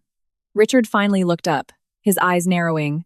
Eleanor continued, stating she would surrender all physical drives and step away from the investigation on one non-negotiable condition. The board must guarantee absolute federal protection for Caleb and her father. Harrison sneered, asking if this was her admitting guilt. Eleanor looked dead through him and replied that she was admitting that fighting a rigged system was pointless if the jury had already cashed their checks. The insult hung in the air, heavy and lethal. Several executives refused to meet her gaze. Jonathan didn't suspend her. He slammed his gavel and gave her until midnight to submit incontrovertible proof. If she failed, she was out. As she walked out of the boardroom, Harrison chased her into the corridor. He dropped the act, his voice a frantic whisper, asking if she finally understood she needed to stop. Eleanor faked a look of utter exhaustion. She told him she was done fighting. She offered to hand over the master flash drive in exchange for enough untraceable cash to move her and her father out of the country to start over. Harrison looked at her with deep paranoia, asking why she caved so fast. She looked away, her voice trembling perfectly. "Someone shot at me last night. I just realized the truth isn't worth dying for." Harrison went silent. He told her he would be in touch and walked away. Eleanor let her posture shift back to steel. She knew Harrison couldn't make that deal himself. He had to run it up the flagpole to Richard, which was exactly what she wanted. Back at the safe house, she briefed Marcus and Caleb. She had baited the hook. Now they needed to wire every communication channel Harrison had access to. 2 hours later, Harrison texted her a burner coordinate. An abandoned records annex in an industrial park in Queens. 10:00 p.m. The site was slated for demolition. No guards. No cameras. It was an obvious kill box. But it was also the only place Harrison would speak freely without the board's lawyers protecting him. Marcus wired Eleanor with a microtransmitter hidden in a jacket button. His tactical team would stage 2 blocks away, while Caleb sat in a mobile command van, routing a live audio feed to 3 distinct federal drop boxes simultaneously. Before she left, Marcus confirmed her father was locked down in a subterranean bunker. Jonathan had silently authorized Marcus to use his private Black Ops budget. The chairman's tacit support told Eleanor he didn't buy the board's smear campaign for a second. But she couldn't show him the photo of Richard until she had a confession to back it up. The Queen's Annex was a sprawling concrete tomb that smelled of rotting paper, diesel fuel, and decades of dust. Eleanor parked and walked through the rusted steel doors alone. A few flickering halogen bulbs lit the main corridor. Harrison was waiting near the central filing bay. His eyes immediately locked onto the duffel bag in her hand. He demanded to know if the data was all there. Eleanor replied it had everything: the IP theft, the Aegis advisory ledgers, the French back channels. But she wanted her money first. Harrison let out a cruel, condescending laugh. He told her that at the end of the day, she was just like everyone else. She had a price. Eleanor fired back, asking what his price was to sell out the company his grandfather built. Harrison's face darkened, but he didn't deny it. He spat that he wasn't selling it out. He was taking what was owed to him. He ranted that Jonathan never respected him and treated him like a middle management grunt. The plan was simple: tank the stock price with a botched contract, funnel the kill fee into the proxy funds, let the board oust Jonathan for the catastrophe, and then Harrison would step in as the savior CEO to renegotiate a new deal. Eleanor asked where Chloe fit into this grand illusion. Harrison scoffed, calling Chloe a useful idiot. She was the bridge to Luc Laurent, hired to rubber stamp the fake translations and take the fall if HR asked questions. Chloe actually believed he was going to marry her, but Harrison sneered that women like Chloe were built for hotel rooms, not the boardroom of a Fortune 500 company. The absolute venom in his voice was chilling. Even knowing how selfish Harrison was, hearing him casually discard a woman who had committed federal felonies for him was staggering. Suddenly, a metal shelf rattled in the dark. Harrison whipped around. Chloe stepped out from the shadows of the archive aisles. Her face was chalk white, her eyes brimming with tears and homicidal fury. She had sneaked into the annex early to see if Harrison was going to double-cross her, and she had heard every single word. Her voice shook as she asked if his promises to leave Eleanor and marry her were all a lie. Harrison barked at her, demanding to know what she was doing there. Chloe lunged forward and slapped him so hard the sound echoed off the concrete. She screamed that she risked federal prison, forged her entire life, followed Richard's orders to the letter, and nearly got murdered by a hit squad. I did it all for you, because I believed you loved me. And all I ever was to you was a useful idiot? The name dropped like a bomb. Richard. Harrison grabbed Chloe by the throat, shoving her against a pillar, screaming at her to shut her mouth. Eleanor stood perfectly still. The micro-transmitter on her jacket was beaming the entire confession live to Caleb's servers. The final piece of the puzzle had just been handed to her on a silver platter. Harrison suddenly turned and saw the faint, rhythmic blinking of the LED beneath Eleanor's jacket button. Realizing he was wearing a wire, panic exploded in his eyes. He lunged at Eleanor, trying to rip her jacket off. Eleanor pivoted hard, driving her elbow into his ribs and shoving a heavy filing card into his path. Chloe snatched the decoy duffel bag from the floor and bolted toward the loading dock. Harrison recovered and tackled her. The two of them crashed into a steel desk, sending hundreds of ancient files flying. Chloe screamed that she was going straight to the FBI with the burner phone, turning state's evidence unless Harrison got her on a private jet tonight. Harrison roared that the feds would never believe a woman with a fake degree and a history of perjury. Chloe pulled her phone out, screaming that she had recorded every single call with Richard and Luke. Harrison lunged for the phone. They smashed into a rusted breaker box. Eleanor smelled it before she saw it. The sharp, unmistakable stench of aviation fuel. It was pooling under the floorboards from the adjacent room. Someone else was in the warehouse. The hit squad hadn't come to negotiate. They had come to incinerate the building with all three of them inside. Eleanor screamed at them to stop fighting and run, but Harrison thought she was bluffing to get the phone. A massive concussive boom rocked the annex. The main breaker blew, plunging them into total darkness. The automatic steel fire doors slammed shut on the loading dock, locking them in. A wall of fire erupted from the east wing, feeding on the aviation fuel and racing toward the paper archives. Chloe shrieked in terror. Harrison dropped the phone and sprinted toward the main entrance, but the electronic deadbolts had been remotely triggered. They were trapped in a crematorium. Eleanor hit her comms, yelling for Caleb. Caleb yelled back through the static that the building's mainframe had been hijacked from an external IP. He was locked out. Marcus was trying to breach the reinforced service doors with a breaching charge. Eleanor spotted a secondary ventilation hatch behind the main archive stacks.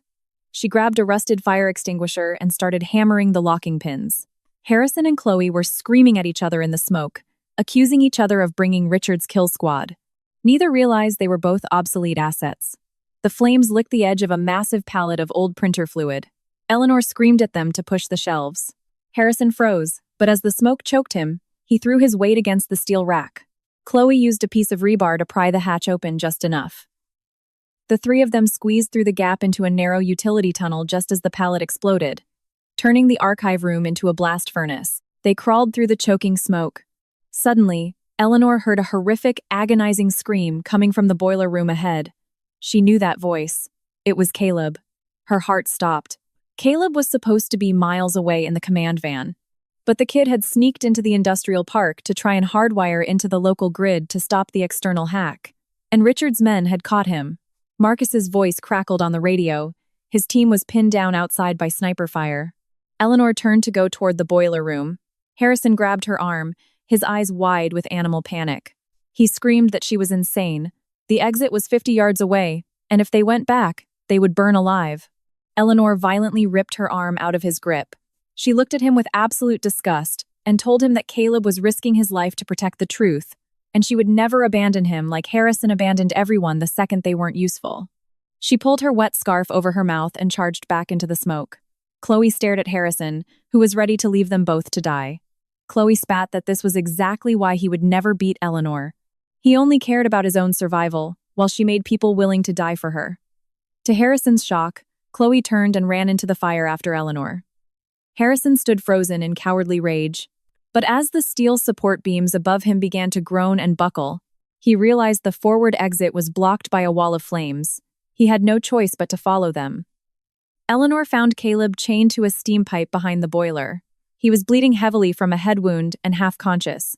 Next to him was a high-capacity portable hard drive, hardwired into the mainframe. Chloe ran up and used her rebar to saw at the nylon zip ties while Eleanor tried to shake him awake. Caleb gasped for air, forcing out that before they caught him, he had successfully mirrored the network override logs. He had absolute proof that Richard's personal executive assistant had disabled the warehouse fire suppression systems. Harrison caught up to them. Seeing the hard drive, his greed overrode his survival instinct. He lunged to grab it. Eleanor body-checked him, screaming that if that drive burned, the company died, and Jonathan's legacy died with it. Harrison roared that if the drive survived, he was going to federal prison, and he would drag the Caldwell name through the mud with him. He told her that a company surviving on lies wasn't worth saving. He lunged at her again, but Chloe swung the heavy fire extinguisher, smashing it directly into Harrison's knee. He collapsed with a scream of agony. Chloe stood over him, panting, and swore she would never be his pawn again. A secondary explosion tore through the roof. A massive steel girder crashed down, splitting the room in half and separating Harrison from the other three. A wall of fire roared up between them. Eleanor couldn't get to him. She and Chloe hauled Caleb to his feet and dragged him toward the maintenance shaft. Harrison screamed for help from the other side of the flames. Eleanor ordered Chloe to get Caleb out. She ran back, using the rebar to try and lever the burning steel girder off Harrison's trapped leg. Despite everything he had done to her, the betrayal, the public humiliation, the extortion, she couldn't let a man burn to death in front of her for the sake of petty vengeance. Harrison stared at her in utter shock as she burned her hands trying to free him. He choked out a pathetic, confused why. Eleanor looked at him through the flames and said, "Because I refuse to turn into you." With a final, desperate heave, she levered the beam enough for him to pull his leg out. Marcus and the tactical team finally breached the wall with explosive charges, flooding the room with oxygen and pulling all four of them out into the freezing rain just as the underground fuel tanks detonated. The blast shattered every window in the industrial park. But the hard drive in Eleanor's hand was intact. In the back of the armored extraction vehicle, Caleb typed a bypass code into a tablet and handed it to Eleanor. The decrypted logs didn't just show Richard's assistant shutting down the cameras.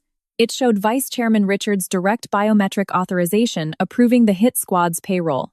The conspiracy wasn't a theory anymore. It was an airtight RICO case. Chloe sat shivering in the back of a separate ambulance. She refused to speak to the police until she was granted federal witness protection. Eleanor watched her through the rain-streaked glass. Chloe was still looking out for herself, but saving Caleb proved she realized Richard and Harrison would have let her burn. With immunity, Chloe would become the star witness that brought down the entire Wall Street syndicate.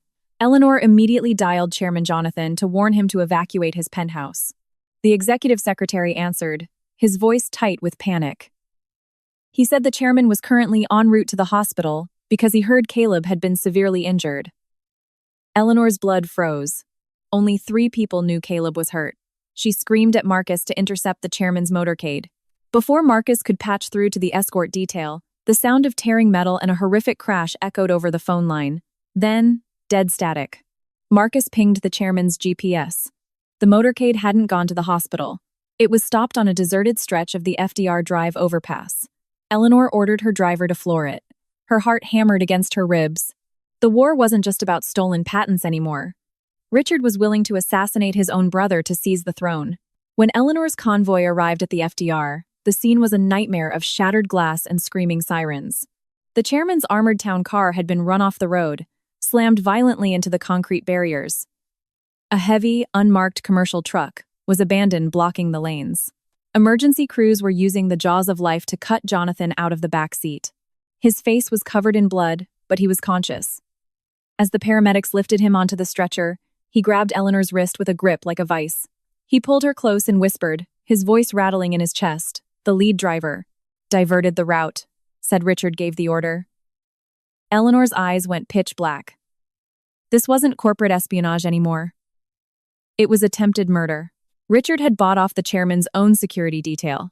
She looked at the wrecked car, then down at the encrypted hard drive in her hand. The truth she had been hunting was paid for in blood. From this second forward, she would no longer let the enemy choose the battlefield.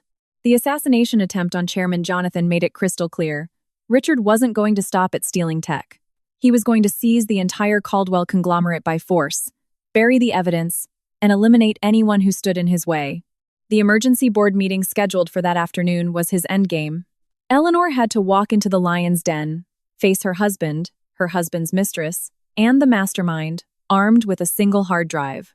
If she failed, the truth would be buried alongside her. Jonathan was rushed into emergency surgery. The doctors reported fractured ribs and severe blunt force trauma, but he would survive. Eleanor stood outside the ICU, her clothes still reeking of smoke and ash. Her body was running on fumes, but her mind was operating at 1,000 frames a second. Jonathan's dying whisper gave her the final link. Marcus interrogated the loyal members of the security detail. They confirmed the lead driver received a text from the executive secretary's secure portal ordering the detour. But the secretary proved he was in the ER at that exact minute. Caleb traced the spoofed text. It originated from a dedicated terminal inside Richard's private penthouse office, sent 20 minutes before the crash. The lead driver had vanished from the hospital before the NYPD arrived, ditching a burner phone in a bathroom stall. Eleanor ordered Marcus to keep the driver's disappearance completely off the books. If Richard thought the driver was dead or in hiding, he wouldn't know the spoofed text had been traced. Caleb, high on painkillers and stubborn defiance, set up a mobile command center in an empty hospital room. He pulled up the legacy logs detailing the data loss incident from the previous year. The former head of IT, David, had caught Richard authorizing ghost downloads of the blueprints. David was framed for embezzlement the next day and forced to flee the state after his family received death threats. Eleanor ordered Marcus's team to hunt down David immediately. He was the only witness who could testify that Richard had built the back door into the servers. An hour later, Jonathan's personal attorney arrived with a sealed envelope. Inside was a sweeping power of attorney document Jonathan had signed before getting into his car. It didn't make Eleanor the CEO, but it granted her the chairman's absolute proxy voting rights regarding the French contract, internal security audits, and board disciplinary actions. Eleanor folded the document into her jacket. Walking into the boardroom with the chairman's proxy was going to force Richard's hand. He would have to declare his brother mentally unfit to rule, accelerating his coup in front of the entire board. By noon, Caldwell PR had spun the crash as a tragic accident caused by slick roads. Simultaneously, Richard issued an emergency summons to the board of directors. The agenda, addressing the collapse of executive leadership, the French negotiations, and appointing an interim chairman. When Harrison was discharged from the ER with a heavily braced leg, he didn't check on his grandfather or Caleb. He limped straight to a waiting black car heading for Caldwell Tower. Security footage showed Chloe getting into a separate car right behind him. Chloe hadn't been arrested yet. She had cut a preliminary immunity deal with the feds. But the fact that she was shadowing Harrison meant she was playing a highly dangerous double game. Eleanor went to the secure hospital wing where Chloe was supposed to be held, but found the room empty. A silk scarf was draped over a chair, the window was cracked, and the hallway camera had been tilted at the ceiling. Under a coffee cup, Eleanor found a bloody napkin with a locker number at Grand Central Station and a scrawled note. "If I go missing, open this before the vote." Marcus dispatched an operative to Grand Central. Inside the locker was a second burner phone, a black ledger, and 3 forged European passports. The phone contained raw audio of Richard ordering Chloe to alter the French contract exactly as written. The ledger mapped out the hostile takeover. Once Caldwell lost its patents, the stock would crater. A syndicate of hedge funds secretly controlled by Richard would buy the dip. Richard would use the proxy votes to formally oust Jonathan, and Harrison would be installed as a puppet CEO. There was zero evidence Harrison knew about the assassination attempt or the massive stock short. He was just a greedy, arrogant pawn who thought he was outsmarting everyone. Eleanor felt no pity for him. He chose to let his wife be humiliated, let his mistress commit fraud, and let Eleanor's father be threatened, all for a crown he was never going to wear. Before heading to the tower, Eleanor visited Jonathan's ICU room. The old man was conscious but weak. He tried to sit up, but Eleanor gently stopped him, telling him she was going to the board meeting in his place. Jonathan looked at her with profound grief. He whispered that he had practically raised Richard after their parents died. He didn't want to believe his own blood could do this. But he told Eleanor that if the evidence proved it, He would not shield his brother. Eleanor promised him she wouldn't accuse Richard based on emotion. She was going to execute him with cold, mathematical facts that the board could not ignore. Jonathan nodded and slipped his heavy gold chairman's signet ring off his finger, handing it to her.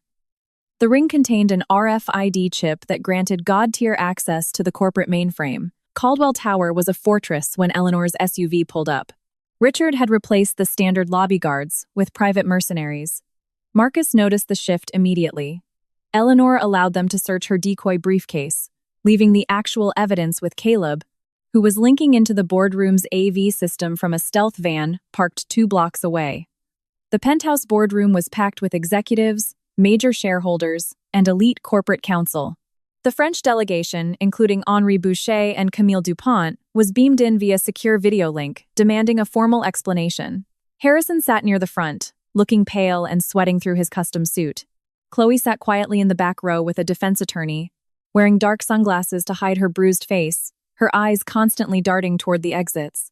Richard sat in the chairman's seat at the head of the table.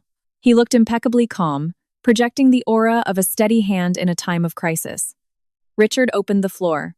He offered fake somber prayers for his brother's tragic accident. He then pivoted smoothly, claiming the company was bleeding billions due to the incompetence of the current executive team and the interference of a rogue language consultant. He formally moved to temporarily strip Jonathan of his title, install himself as interim CEO, and execute the amended French contract immediately to save the stock price. Several board members, clearly bought and paid for, nodded in unison. Eleanor stood up, pulled the power of attorney document from her jacket, and threw it on the table, formally blocking the motion. Richard feigned mild surprise, arguing with a condescending smile that a housewife had no jurisdiction over a Fortune 500 board. Jonathan's lead attorney stood up and read the corporate charter, confirming the chairman had the absolute right to proxy his power in the event of incapacitation. Eleanor took the seat directly opposite Richard. The loyalists glared at her. Harrison jumped up, leaning on his cane, shouting that the proxy must have been coerced. He threw his own packet onto the table, displaying the forged logs showing Eleanor downloaded the tech, along with the deep-faked audio of her demanding a bribe from the French. Eleanor didn't yell over him. She calmly asked the AV tech to project the English and French contracts side by side on the massive screens. Without breaking eye contact with Harrison, she methodically tore through the 11 poisoned clauses, explaining the brutal legal consequences of each one. She then looked at the camera and asked the French CEO who gave them this specific document. Camille Dupont answered instantly, "We received it from your PR director, Chloe, via your consultant, Luc Laurent, accompanied by a letter of authorization signed by Harrison Caldwell." Harrison went white and shouted that his signature was forged. Eleanor tilted her head and asked a devastating question. "If your signature was forged, Harrison, why is my signature on the IT logs considered absolute proof of guilt?" The room went dead silent. Executives began whispering. Eleanor asked the chief information officer to verify the IP address of the terminal that generated her confession. The CIO stammered, claiming the metadata was locked behind executive privilege. Eleanor raised Jonathan's gold signet ring and pressed it against the biometric scanner embedded in the table. "Override granted," the automated system chimed. From the stealth van, Caleb hijacked the boardroom screens. The IP logs flashed for everyone to see. Eleanor's confession wasn't signed from her laptop. It was signed from a terminal inside Harrison's strategic planning office. And the master override code used to spoof her identity belonged to Vice Chairman Richard Caldwell. The timestamp proved it was done at the exact minute Eleanor was fighting off a hit squad in a hotel garage. Harrison stared at his uncle in sheer, unadulterated horror. He truly hadn't known Richard was the one framing Eleanor. Richard maintained his stone-faced composure, calmly suggesting his account must have been hacked by external actors. Eleanor didn't miss a beat. She ordered Caleb to display the shadow logs. Boom, the screen showed Richard's credentials ordering the security cameras shut down. Boom, Richard's credentials authorizing the hiring of the mercenary guards currently in the lobby. Boom, Richard's credentials approving the wire transfers to Aegis Advisory. To ensure no one claims these logs are manipulated, Eleanor announced, "I've invited an independent auditor." The double doors opened. Marcus walked in, flanking David, the exiled former head of IT. David looked exhausted but furious. He threw a stack of hard drives on the table. He testified under oath that he had discovered a back door in the servers a year ago. Richard had ordered him to build it under the guise of an internal security audit.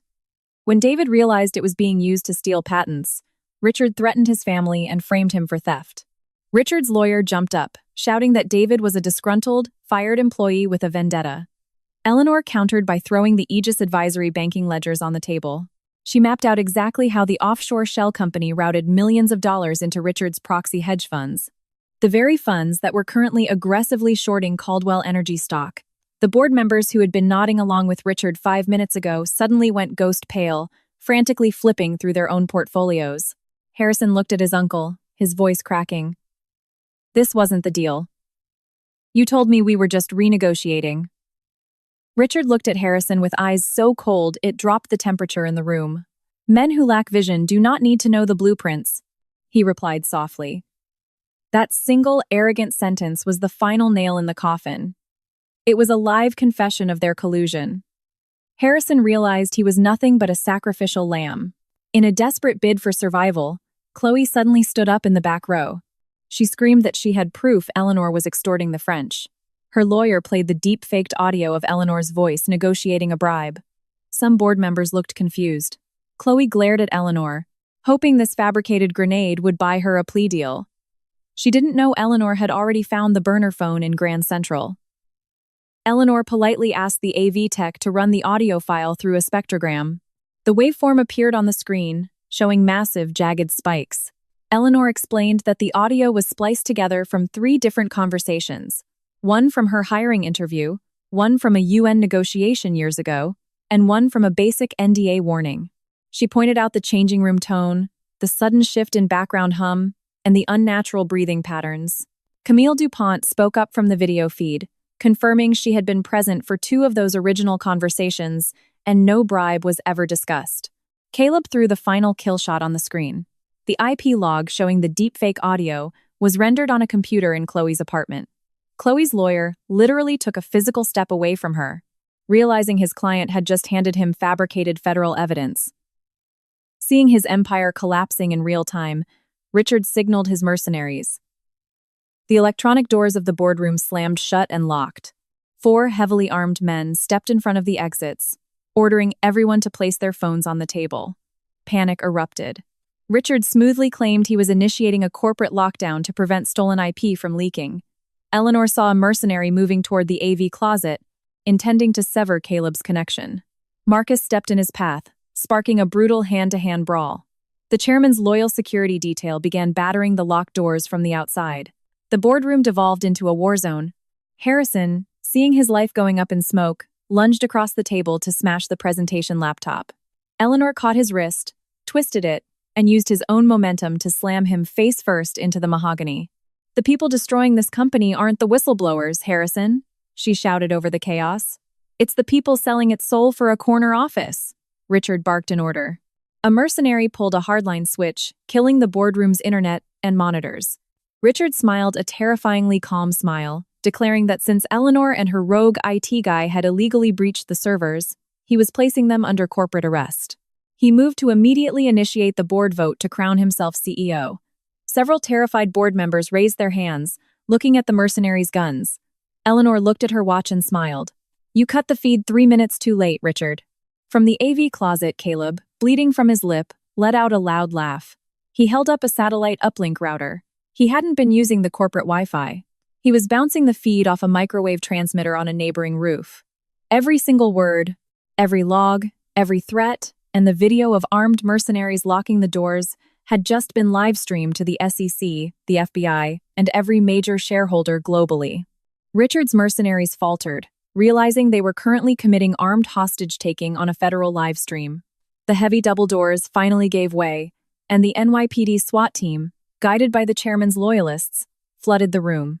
Richard backed slowly toward the private executive elevator. Marcus moved to intercept him, but Richard drew a concealed ceramic blade from his cane and slashed Marcus across the forearm, slipping into the elevator and hitting the override switch.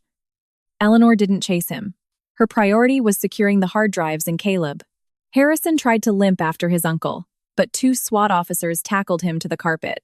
He looked up at Eleanor, begging her to tell them he was cooperating, swearing he would testify against Richard in exchange for immunity. Eleanor looked down at the man who used to be her husband. Her eyes were devoid of anger, pity, or love. The truth isn't a currency you get to trade when you're bankrupt, Harrison. You had a dozen chances to be an honest man. You chose this. As Harrison was hauled away in handcuffs, Chloe realized the building was surrounded. She kicked off her stilettos and sprinted for the catering exit. She pulled her second burner phone from her bra and texted a single SOS to Luke Laurent. Cover blown. Get me out now.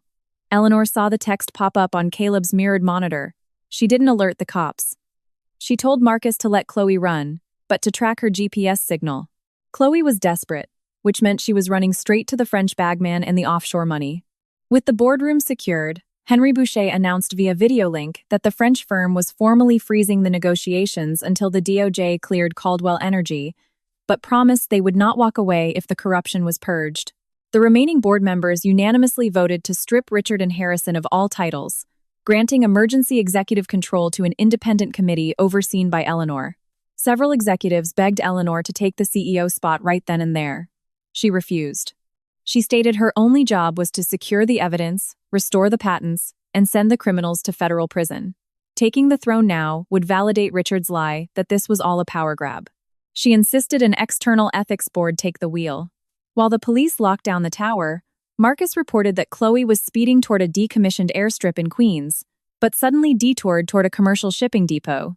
A second car was tailing her, likely Luke Laurent. Caleb ran the depot's registry and found a massive warehouse leased to a shell company tied to Richard's executive assistant. Flight logs showed an untraceable Gulfstream jet idling on a private tarmac 10 miles away. Chloe thought she was running to a rescue plane. In reality, she was walking into a slaughterhouse. Richard was tying up his final loose ends. Eleanor grabbed her jacket. Caleb insisted on coming, despite his injuries, stating the warehouse was rigged with a remote access firewall. If Richard tried to mass delete the offshore ledgers, only Caleb could stop him. Eleanor agreed, but ordered him to stay in the armored command van. As Eleanor walked out of the ruined boardroom, she looked at the shattered glass, the scattered documents, and the blood on the carpet. This entire nightmare started because a vain woman bragged about her fake Parisian degree and tried to humiliate a housewife. But behind that petty arrogance lay a monstrous syndicate that used Chloe's narcissism, Harrison's pathetic ambition, and Richard's sociopathic greed to burn an empire to the ground. Eleanor got into the armored SUV and loaded a weapon. She was done translating their lies. It was time to write the final chapter. The black SUV tore through the rain-slicked streets of New York, leaving the glittering skyline behind for the desolate, industrial wasteland of Queens. Marcus pulled up a thermal drone feed on the dashboard monitor. Chloe had been dragged out of her car by two armed men and forced into a massive, corrugated steel shipping warehouse. Richard's armored sedan was parked by the loading bay. Off to the side, near a stack of shipping pallets, were dozens of industrial chemical barrels. Eleanor gripped the handle of her door. She hadn't forgotten a single thing Chloe had done to her: the insults, the affair, the forged signatures, the attempt to burn Caleb alive. But Eleanor refused to let vengeance turn her into a spectator to murder. Justice wasn't about saving only the people you loved. It was about stopping evil, even if the victim was the woman who had tried to destroy your life. Caleb sat in the back of the mobile command van, hacking into the warehouse's antiquated closed-circuit system. He found that the warehouse's internal security network was tied to Caldwell Energy's legacy mainframe. Though Richard had altered the encryption, Caleb recognized the base architecture. He warned Eleanor that a dead man's switch had been armed in the warehouse control room. If activated, the electronic bay doors would magnetically seal, the fire suppression sprinklers would lock out, and incendiary charges wired to the chemical barrels would detonate in exactly 10 minutes. Eleanor asked if he could kill the countdown. Caleb sweated, his fingers flying across the keyboard. He said Richard had severed the external Wi-Fi nodes. To kill the sequence, Caleb had to physically jack into the hardline buried under the east loading dock. Marcus immediately vetoed the idea, citing Caleb's concussion. But Caleb grabbed his tech kit, insisting that if he didn't plug in, everyone inside was going to burn to ash along with the offshore routing numbers. Eleanor authorized it, ordering 2 tactical operators to flank Caleb, with strict orders to abort the second things went loud. Inside the cavernous warehouse, Chloe was strapped to a steel chair in the center of the floor. Her designer clothes were ruined with grease, her lip bleeding from a vicious backhand. Luke Laurent stood nearby, scrolling through her confiscated burner phone. Richard sat on a wooden crate, looking as calm as if he were chairing a quarterly earnings call. He asked Chloe exactly how much data she had handed over to Eleanor. Chloe swore she hadn't said a word, but her terrified eyes gave her away. Richard chuckled softly. He noted that Chloe's fatal flaw was her desperate need to feel important. She flaunted her fake Ivy League degrees, paraded around with Harrison, and pretended she was a geopolitical power broker, when in reality, she was nothing but a rubber stamp for Luc Laurent's forged documents. Richard told her that if she had just played the quiet, submissive mistress, she would have walked away filthy rich. But when a pawn starts thinking it's the queen, it becomes a liability. Chloe trembled, begging him to consider Harrison if he killed her. Harrison would know he ordered it. Richard smiled. He informed her that his pathetic, cowardly nephew was currently in FBI custody, desperately trying to throw everyone under the bus to save himself. Whether Chloe lived or died, Harrison would blame her for the forgeries anyway. Meanwhile, Luc Laurent would be on a private jet to Zurich with the master ledgers proving all the stolen funds were routed through accounts exclusively bearing Chloe's name. A forged suicide note had already been drafted. The feds would find Chloe's charred remains, conclude the guilt drove her to arson, and the trail would go dead. Chloe stared at the two men in absolute horror. The grand illusion she had built her entire identity around completely shattered. She was never a partner. She was never Harrison's true love. She was a disposable mask, propped up to take the bullet when the heist went sideways. The vanity that allowed her to trample Eleanor at the gala was entirely gone, replaced by the crushing realization that she was about to be buried in an unmarked grave. Outside, Eleanor, Marcus, and 3 operators moved silently along the western wall. They found a rusted drainage grate leading into a subterranean utility trench. Marcus popped the grate, cleared the tunnel with night vision, and motioned Eleanor forward. The tunnel reeked of stagnant water and diesel. Eleanor's clothes were soaked in freezing mud, but her eyes never left the tactical display strapped to her wrist, feeding her Caleb's live telemetry. On the east side, Caleb successfully spliced his laptop into the main fiber-optic trunk. He immediately bypassed the outer firewalls and found the incendiary countdown, 18 minutes. It hadn't been triggered yet. He managed to override the magnetic locks on the side doors, but the fire suppression system was hard-locked from the master console located in the elevated control booth overlooking the warehouse floor. Marcus asked over the radio if Caleb could spoof it. Caleb shook his head. Someone had to physically access the booth to turn the sprinklers back on. Eleanor made the call. She would take the control booth.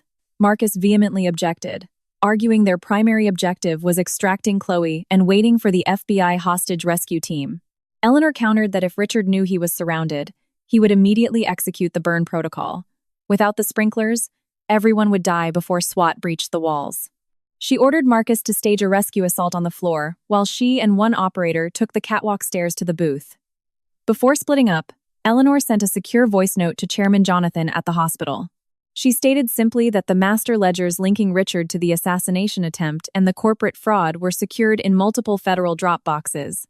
If she didn't walk out of this warehouse, she begged him not to let familial sentiment stall the prosecution. The message was sent alongside the offshore banking coordinates Caleb had recovered. Lying in his hospital bed, Jonathan listened to the audio. Ignoring his doctors, he demanded his attorney hand over his phone. He forwarded the entire cache of evidence directly to the director of the FBI and the U.S. Attorney for the Southern District of New York. He legally formally dissolved Richard's proxy rights and granted Eleanor's security team full federal deputization to seize corporate assets. Jonathan wasn't acting out of blind faith in Eleanor. The sheer volume of forensic evidence she had compiled eradicated any lingering delusion that this was a misunderstanding. Inside the warehouse, Luke's phone buzzed. A spotter outside reported that an unmarked tactical van had breached the perimeter blocks away. Luke panicked, telling Richard they needed to abort to the jet immediately. But Richard refused to leave the physical ledgers behind. He ordered his men to load the file boxes into an armored transport truck and to initiate the burn sequence. A mercenary punched a code into a detonator pad. A shrill klaxon echoed through the warehouse. The green exit lights flashed red, and massive steel blast doors slammed down over the loading bays. From the utility trench, Caleb's voice cracked over Eleanor's earpiece. The countdown had been triggered, 12 minutes. The massive HVAC fans kicked into overdrive, sucking oxygen into the building to feed the imminent fire. Eleanor sprinted up the iron-grated stairs toward the control booth. 2 heavily armed mercenaries guarded the door. The operator beside her suggested falling back for SWAT, but the clock was ticking down. Eleanor pulled Chloe's burner phone from her pocket and drafted a text to Luc Laurent's number. Your Zurich accounts are frozen. The feds have the Grand Central locker. Inside the booth, Luc's phone vibrated. He read the text and went white. He screamed into his radio for the guards outside the booth to sweep the lower loading docks for intruders. One guard jogged down the stairs, leaving the other watching the catwalk. Eleanor grabbed a heavy steel bolt from the floor and hurled it into the far corner of the catwalk. The guards spun toward the noise. The tactical operator lunged from the shadows, incapacitating the guard in a silent chokehold. Eleanor breached the control booth. She jammed Caleb's USB bypass dongle into the main console. The screen flashed entirely in French, demanding an alphanumeric override. The developer had hidden the password in a translated clause regarding the original French contract, assuming no American grunt could decipher it. Eleanor read the French legal syntax, translated the cipher in her head, and read the override code aloud into her mic. Caleb punched it into his terminal. With 8 minutes left, the system unlocked. Down on the warehouse floor, Marcus and his team crept behind a stack of crates. He saw 2 mercenaries haul Chloe out of her chair, dragging her toward a smaller office room. Another man was actively dumping gasoline over the chemical barrels. Marcus waited until the mercenaries separated, then gave the execute order. The firefight erupted in seconds. Suppressed gunfire shattered the silence. A mercenary fired back, his bullets shredding the wooden crates. Chloe fell to the concrete, the chair shattering underneath her. Marcus sprinted through the crossfire, pulling a combat knife and slicing the ropes binding her wrists. Chloe collapsed, gasping for air. But instead of running for the exit, she pointed wildly toward the back office. She screamed that Richard was packing the master hard drives and millions in bearer bonds, and that he had a manual detonator for the explosives. Marcus ordered an operator to drag her out, but Chloe refused to move. She yelled that Richard had a redundant phone locked in a steel drop box in that office. It contained his unfiltered phone calls with Harrison and the exact order to run Jonathan's car off the bridge. If that phone burned, the assassination charge would vanish. Marcus looked at her, skeptical. How could she know that? Chloe sobbed, admitting she had spent years studying Richard's blackmail tactics so she could eventually use them against Harrison. She knew she was going to federal prison, but she screamed that she refused to let the man who used them all walk away clean. Ignoring the gunfire, Chloe scrambled back into the smoke-filled corridor, sprinting toward the office. Marcus swore and chased after her. Up in the control booth, Caleb killed the automated incendiary timer. Abort successful. But Caleb yelled over the comms that a secondary, manual detonator was still live, running off a localized radio frequency. Eleanor looked through the booth's glass window and saw Luc Laurent sprinting down the catwalk toward the chemical barrels, holding a radio detonator. Eleanor bolted out of the booth. The tactical operator yelled at her to hold, but if Luc pushed that button, the blast would vaporize Marcus and Chloe on the floor below. Eleanor intercepted Luc on the narrow iron bridge, suspended above the warehouse. Luc raised the detonator and laughed, mocking her in rapid-fire French. He bragged that she was smart, but her intelligence meant nothing in a locked cage rigged with C4. Eleanor replied in flawless, unaccented Parisian French that men who think they have an escape route should check if their plane is still on the runway. Luc's smirk vanished. He demanded to know what she meant. Eleanor coldly informed him that his Zurich accounts were seized. The DOJ had his forged passports, and the FAA had grounded his Gulfstream. Even if he survived the blast, he was a ghost with empty pockets. Furious, Luc raised the detonator and mashed the red button. Nothing happened. Caleb had jammed the localized RF frequency from the utility trench a millisecond prior. Luc panicked and hit it again. Eleanor used his confusion to close the gap, grabbing his wrist and violently twisting it backward. The detonator slipped from his fingers, plummeting 50 feet to the concrete floor, shattering on impact. Luc let out a feral roar, shoving Eleanor brutally against the guardrail. He drew a serrated tactical knife from his belt and slashed at her throat. Eleanor dodged backward, but the blade caught the shoulder of her jacket, slicing deep into her flesh. Warm blood instantly soaked her sleeve. Luc lunged again. Eleanor grabbed the heavy steel door of a utility panel, swinging it open like a shield. The knife embedded into the metal. She drove her knee upward into his stomach, wrapped a loose, heavy-duty steel chain around his forearm, and used her entire body weight to flip him over her hip. Luc slammed into the steel grating, out cold. The tactical operators swarmed the catwalk, securing him in zip ties. Down on the floor, Richard realized the warehouse wasn't exploding. He grabbed a duffel bag stuffed with bearer bonds and sprinted toward the rear loading bay. He threw open the exit door, only to find the entire alleyway lit up in blinding strobe lights. An army of FBI SWAT vehicles had completely locked down the perimeter. Trapped, Richard retreated inside, sprinting toward an industrial forklift. He planned to ram it through the weaker eastern corrugated wall. Eleanor saw him from the catwalk and radioed Marcus. But it was Chloe who intercepted him first.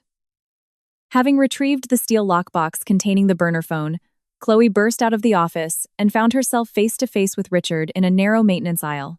Richard drew a 9mm pistol, leveled it at her chest, and ordered her to hand over the box. Chloe was shaking so hard she could barely stand, but her grip on the box was like iron. She screamed that her entire life was ruined because she listened to his promises. Richard let out a hollow, terrifying laugh. He told her her life was ruined because of her own bottomless vanity. No one forced her to forge a degree. No one forced her to sleep with a married man. No one forced her to publicly humiliate a woman who was 10 times smarter than her. She chose to be a parasite because it was easier than actually earning respect. The words were a brutal, inescapable truth. Chloe couldn't deny it. But accepting her guilt didn't mean she had to die as his scapegoat. Instead of handing him the box, Chloe threw it like a fastball over the railing down to Marcus, who was sprinting up the stairs. Richard's eyes went dead. He pulled the trigger. Eleanor, who had bounded down the catwalk stairs, threw her body weight into Chloe, tackling her out of the line of fire. The bullet grazed Chloe's bicep and buried itself in the concrete wall. Marcus returned suppressive fire, forcing Richard to dive behind the forklift. Cornered and desperate, Richard grabbed a flare from an emergency kit, sparked it, and threw it directly into a leaking pool of diesel fuel spilling from a ruptured drum. A wall of fire instantly roared to life, cutting him off from Marcus and the FBI breach teams. He climbed into the forklift and slammed it into gear, driving it full speed toward the eastern bay doors. "Caleb, flood it!" Eleanor screamed over the radio. Caleb executed the master override. The warehouse's industrial deluge system activated. Thousands of gallons of high-pressure water exploded from the ceiling jets.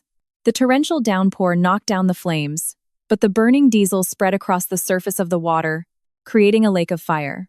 Eleanor and Chloe were trapped on a narrow, elevated concrete walkway on the wrong side of the blaze. The intense heat had weakened the rusted support brackets. With a horrific screech of tearing metal, a section of the walkway collapsed. Chloe slid screaming toward the fiery drop, barely catching the edge of the jagged concrete with one hand. Eleanor threw herself flat on the wet concrete, plunging her good arm down and locking her fingers around Chloe's wrist. Her sliced shoulder screamed in agonizing pain as the dead weight threatened to pull her over the edge.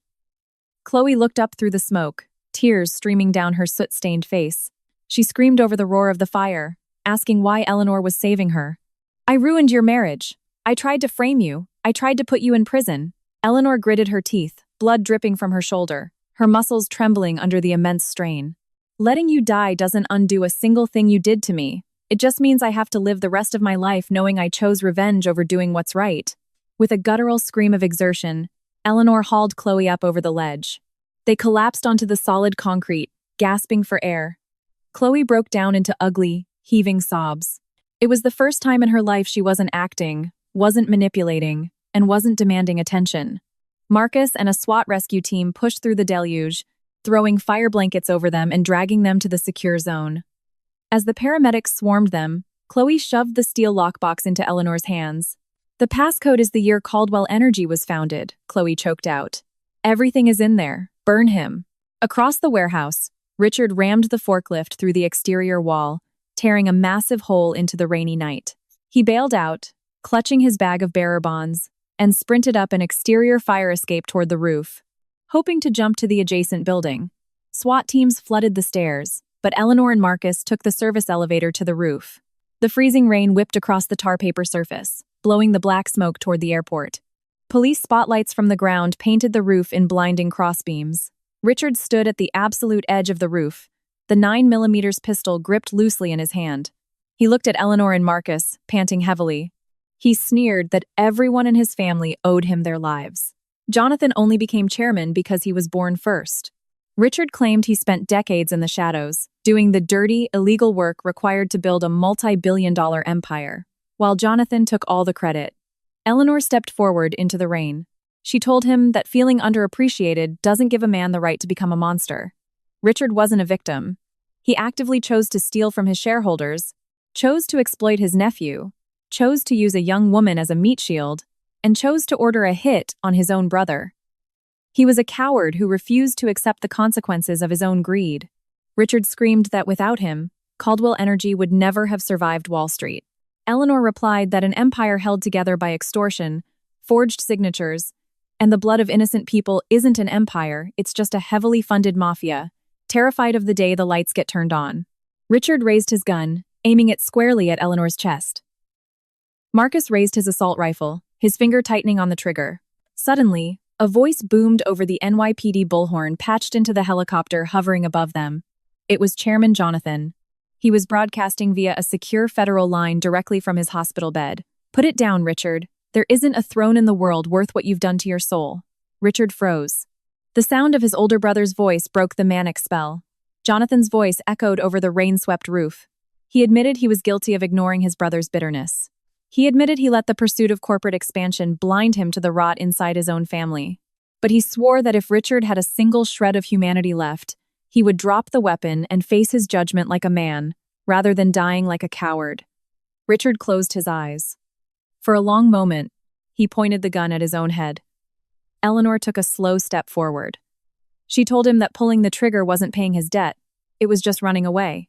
It would leave the innocent employees of the company to carry the burden of his crimes. If he truly believed he was the strongest man in the room, he needed to put the gun down, walk into a courtroom, and listen to the verdict. Richard opened his eyes. The terrifying sociopathic arrogance had completely drained away, leaving only a hollow, broken old man. Slowly, his arm lowered. The gun clattered onto the wet tar. Marcus tackled him instantly, securing his wrists in heavy zip ties. Down below, the FBI had successfully arrested Luc Laurent and the entire mercenary squad. The hard drives inside the warehouse had been secured before the water or the fire could compromise them. Caleb, operating from the van, had fully mirrored the offshore ledgers directly to the SEC database. Chloe was placed on a gurney and loaded into an ambulance under heavy federal guard. Eleanor refused a stretcher. Marcus had to practically force her to sit on the bumper of a SWAT truck as a medic stitched up the gash on her shoulder. Before her ambulance departed, Chloe asked the marshals to let her speak to Eleanor. She looked through the open doors and said she knew an apology wouldn't fix a single thing she broke, and she didn't expect forgiveness. But she swore she would testify to everything: the fake Paris degrees, the affair with Harrison, the money laundering, and the extortion. Eleanor looked at her. "Telling the truth doesn't erase your crimes, Chloe. But it is the first step to making sure you don't commit any new ones." Chloe nodded, accepting the reality, and let the marshals close the doors without demanding a single condition. The federal investigation lasted for months. The evidence extracted from Richard's burner phone, Caleb's mirrored servers, and the testimonies of Chloe and David systematically dismantled the entire syndicate. The fake contracts, the money laundering, and the illegal hedge fund shorting were exposed in absolute detail. Luc Laurent was extradited and handed over to Interpol. The offshore accounts in Zurich were seized by the DOJ, and the stolen funds were repatriated. Dozens of corrupt Caldwell executives were fired and indicted based on their level of complicity. Richard Caldwell was charged with wire fraud, corporate espionage, racketeering, attempted murder, and federal arson. He received no leniency for his last name. Chairman Jonathan, recovering slowly from his injuries, testified in person against his own brother. It broke the old man's heart to see his blood in an orange jumpsuit, but Jonathan told the press that family loyalty should never be a get-out-of-jail-free card for monsters. Harrison attempted to plea bargain, claiming he was an innocent victim manipulated by his uncle. But the bank ledgers, the recorded audio from the warehouse, and the emails proved he had willingly orchestrated the forgery for his own gain, even if he didn't know the full scope of Richard's takeover. He was stripped of all executive titles, disinherited from the voting trust, and sentenced to federal prison. On the day Eleanor walked into her lawyer's office to finalize the divorce papers, Harrison begged for a private moment. Stripped of his bespoke suits and his sycophantic entourage, he looked like a hollowed-out ghost. He confessed that for their entire marriage, he had been terrified of her brilliance. Every time she succeeded, he felt smaller. He chose Chloe because Chloe's vapid fawning made him feel like a god. Eleanor listened without interrupting. He begged for her forgiveness and asked if there was any chance they could start over. She replied that forgiveness and reconciliation were two entirely different things.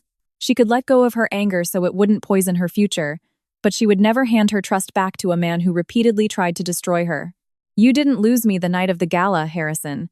You lost me piece by piece, every time you lied, every time you belittled my intelligence, and every time you chose your ego over my safety.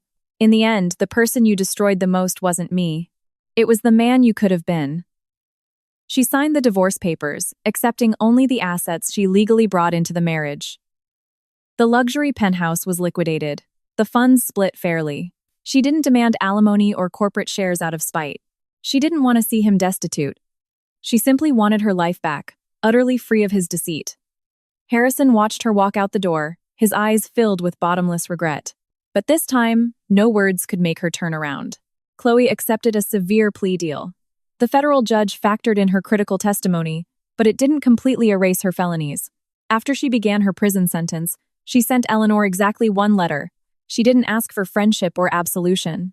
Chloe wrote that the hardest thing to admit wasn't that she lied to the world, it was admitting that she had lied to herself for years, pretending that being worshipped for a fake persona was better than earning actual self-respect. Eleanor kept the letter in a drawer but never replied. She didn't need a relationship with Chloe, but she respected that the younger woman was finally facing her demons. Caleb was promoted to Director of Cybersecurity Auditing, reporting directly to an independent federal oversight committee. David, the exiled IT head, was fully exonerated and brought back as Chief Information Security Officer. Every employee who had been wrongfully terminated for blowing the whistle was rehired with massive compensation packages. Chairman Jonathan formally offered Eleanor the position of Chief Executive Officer. She didn't accept immediately. She drafted a counter-proposal. Caldwell Energy had to establish an ironclad whistleblower protection division, submit to randomized external audits, and permanently ban NDA clauses used to cover up executive misconduct. She demanded the creation of a multi-million-dollar philanthropic fund to train young, low-income students in international law and ethical translation. Jonathan agreed to every single demand. He told the Wall Street Journal that his company nearly burned to the ground, not because it lacked smart people, but because it allowed smart people to operate in the dark and terrified the honest people into silence. Eleanor finally accepted the role of Executive Vice President of Global Integrity and Strategy.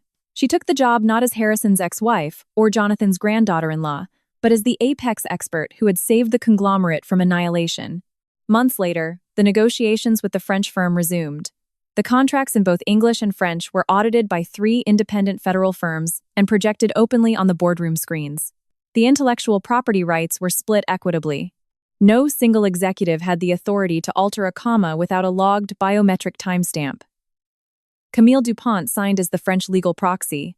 Eleanor sat opposite her as the lead representative for Caldwell Energy. Before signing, Camille smiled warmly and noted that the first time they met, Eleanor was sitting at the back of the room like a ghost. Today, billions of dollars rested on her signature. Eleanor smiled back. She replied that the chair a person sits in never dictates their worth. What dictates their worth is what they do when the fire starts. Some use their brains to build illusions. Some use their power to silence others. And some tell the truth even when they know it might cost them everything. The signing concluded without a lavish gala. Jonathan hosted a quiet reception for the employees who had fought to save the company. When he invited Eleanor to speak, she didn't talk about her own heroics. She toasted the IT tech who risked his life, the security guard who bled for the truth, the whistleblower who lost his job, and the people who made terrible mistakes but found the courage to stop before it was too late. After the reception, Eleanor stepped out onto the penthouse terrace. The icy wind off the Hudson River hit her face. The scar on her shoulder still ached in the cold, but it didn't make her feel weak.